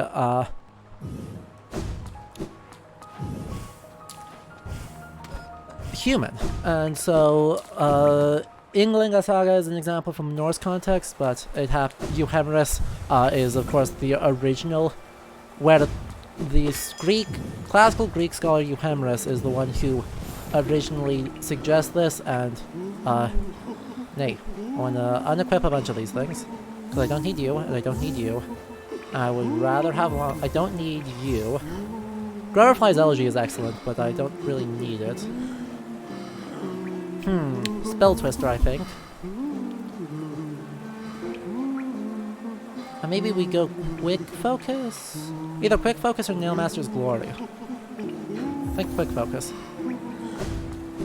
Because we're gonna go up to Dirtmouth and then enter the last thing I'll show off here is our big bad guys, who are excellent. And kind of do the final boss fight and the idea of knighthood. Because we talked about knights earlier and kind of the systems of obligation.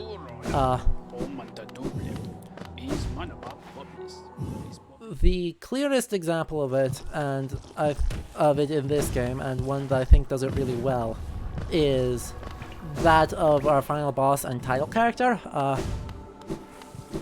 Which obviously this is spoilers for the end of the game, but you know, I assume if you're here, you didn't want that. Bait was built to sustain your likes, its bindings would drain me were I to join. But we'll aid if able. Okay, thank you, Hornet. You're cool. And so we enter this super dark, spooky area, which is framed as a temple, which again, same kind of deal where the Hollow Knight is both warrior and servant and god in its own right. And all of that is interesting.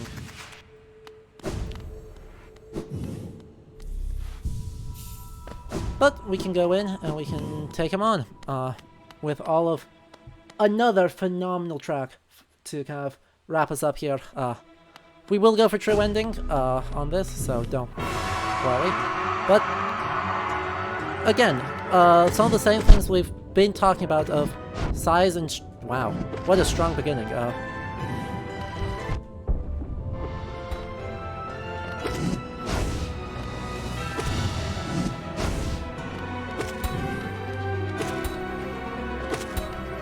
Seriously, dude? 1, 2, 3.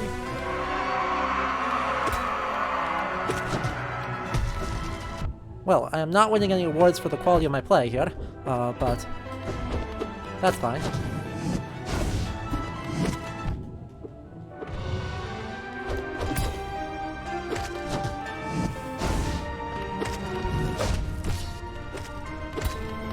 Whoops.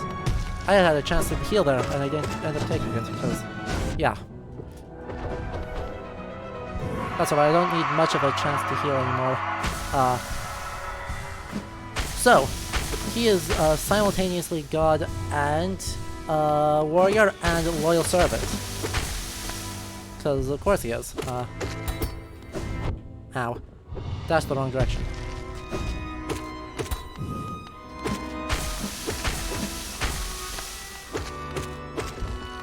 And you can see he's been, like, well, pretty thoroughly corrupted by the,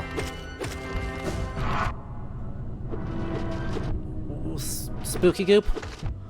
I think that's what I'm going to term it, spooky goop. Ow. Kill 1, kill 2.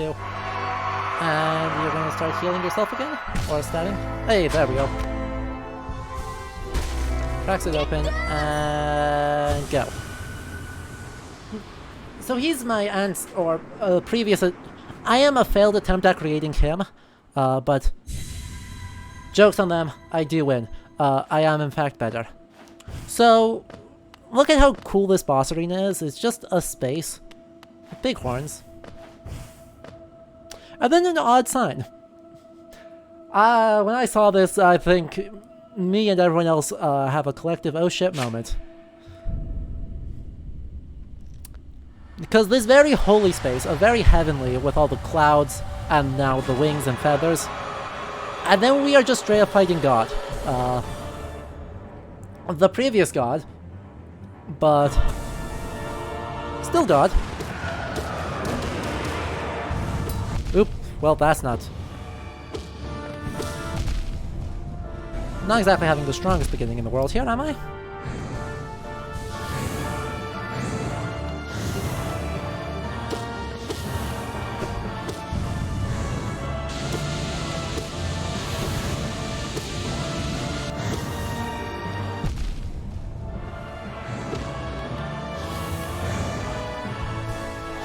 Crap.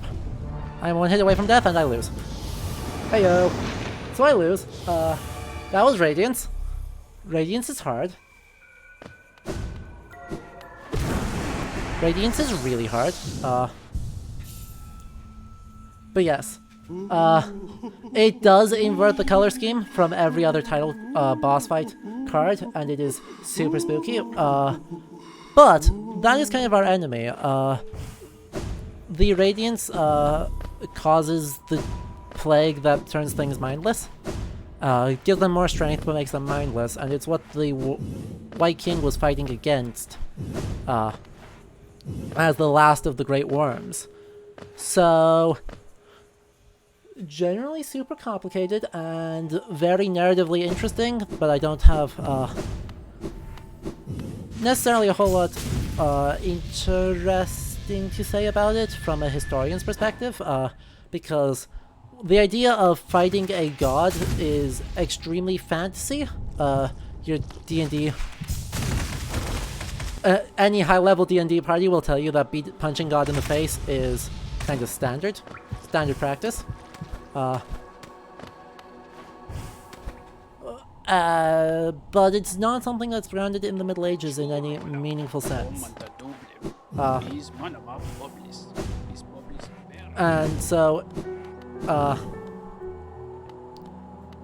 we get to see a whole lot of just fantasy tropes mixing with Lovecraftian Victorian Gothic and medieval history, all blending together in this game, despite it being a fantasy game about a bug, a very cute bug with a sword.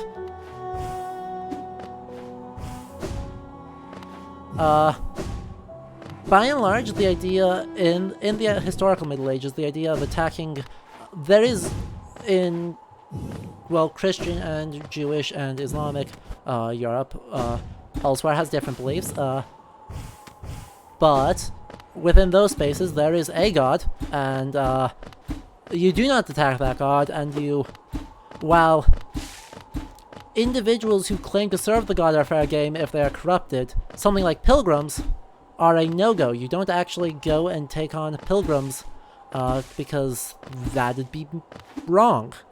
As I mentioned with the pilgrims badges earlier, they are a mark of status that is in some way meaningful and prevents people from, even bandits and highwaymen would not go after pilgrims, and this actually causes issues where people would disguise themselves as pilgrims and cause actual pilgrims to complain a whole lot.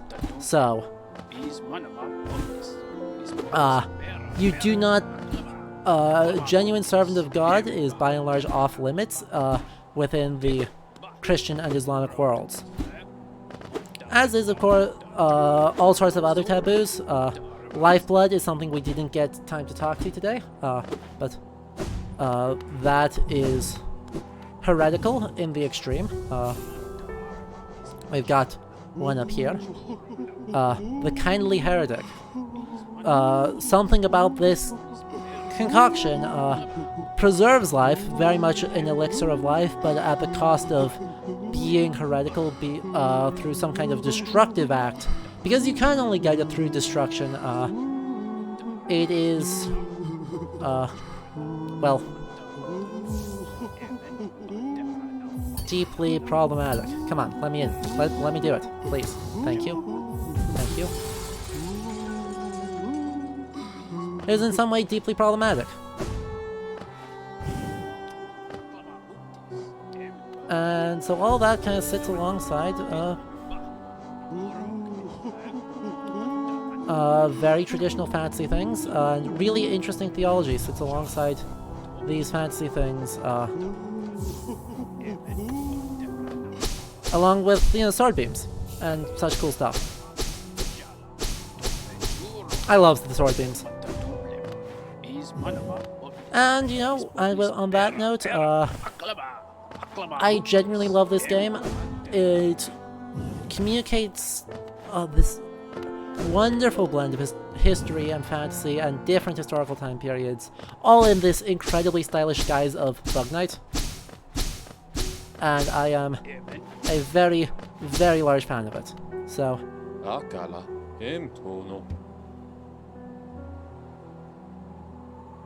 Divine. Final events of brewing is probably better, I don't know. That's fair. That just said we activated the God Tuner, which, by the way, let's look at that. Hello, God Tuner, where are you? God Tuner. There we go. Grows bright upon defeating mighty foes. So it just gives us a little notification. Uh-huh. Good comment.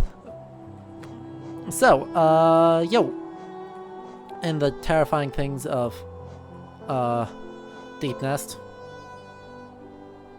The terrifying things of Deep Nest. Oh, this is the Brooding Maw-Lurk. Sorry, the Maw-Lurker is the other one. Yes. So, you know, we'll finish off here with the greatest of all fights. Truly a god among men.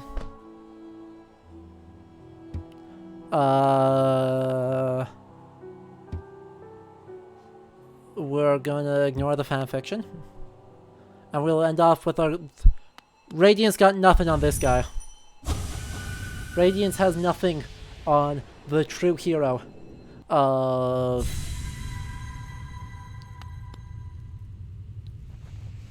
the whole thing.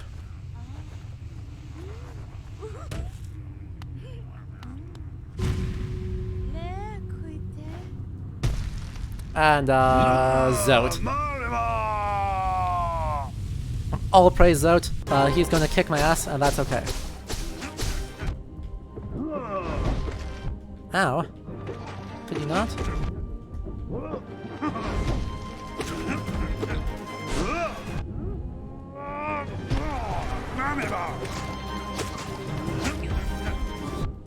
Aye.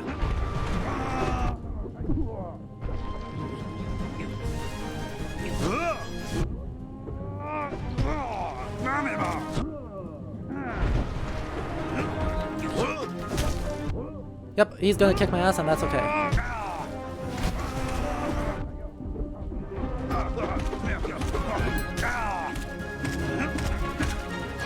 Yep. Ta-da! Truly a victory for the forces of Zote. I hope you all have a good weekend. That's why we're going to leave it off with that atrocious everything. I have no words, just admiration for someone as buff as the mighty Grey Prince Zote. So, next stream is going to be Wednesday, 7 p.m. Central Time, usual place. If you have enjoyed this and just tuned in, follows and subscriptions help the channel a whole lot, both to get more attention and to help me make this show better. Next up, we're going to be continuing with Dark Fantasy with Dark Souls 2, continuing our kind of Halloween-y games. So, if you're interested in that, I think it's going to be probably Dark Souls 2 on Wednesday and then a Castlevania game on Halloween Day proper. So, I will see you all on the next one. This has been Hollow Knight. I am Adam.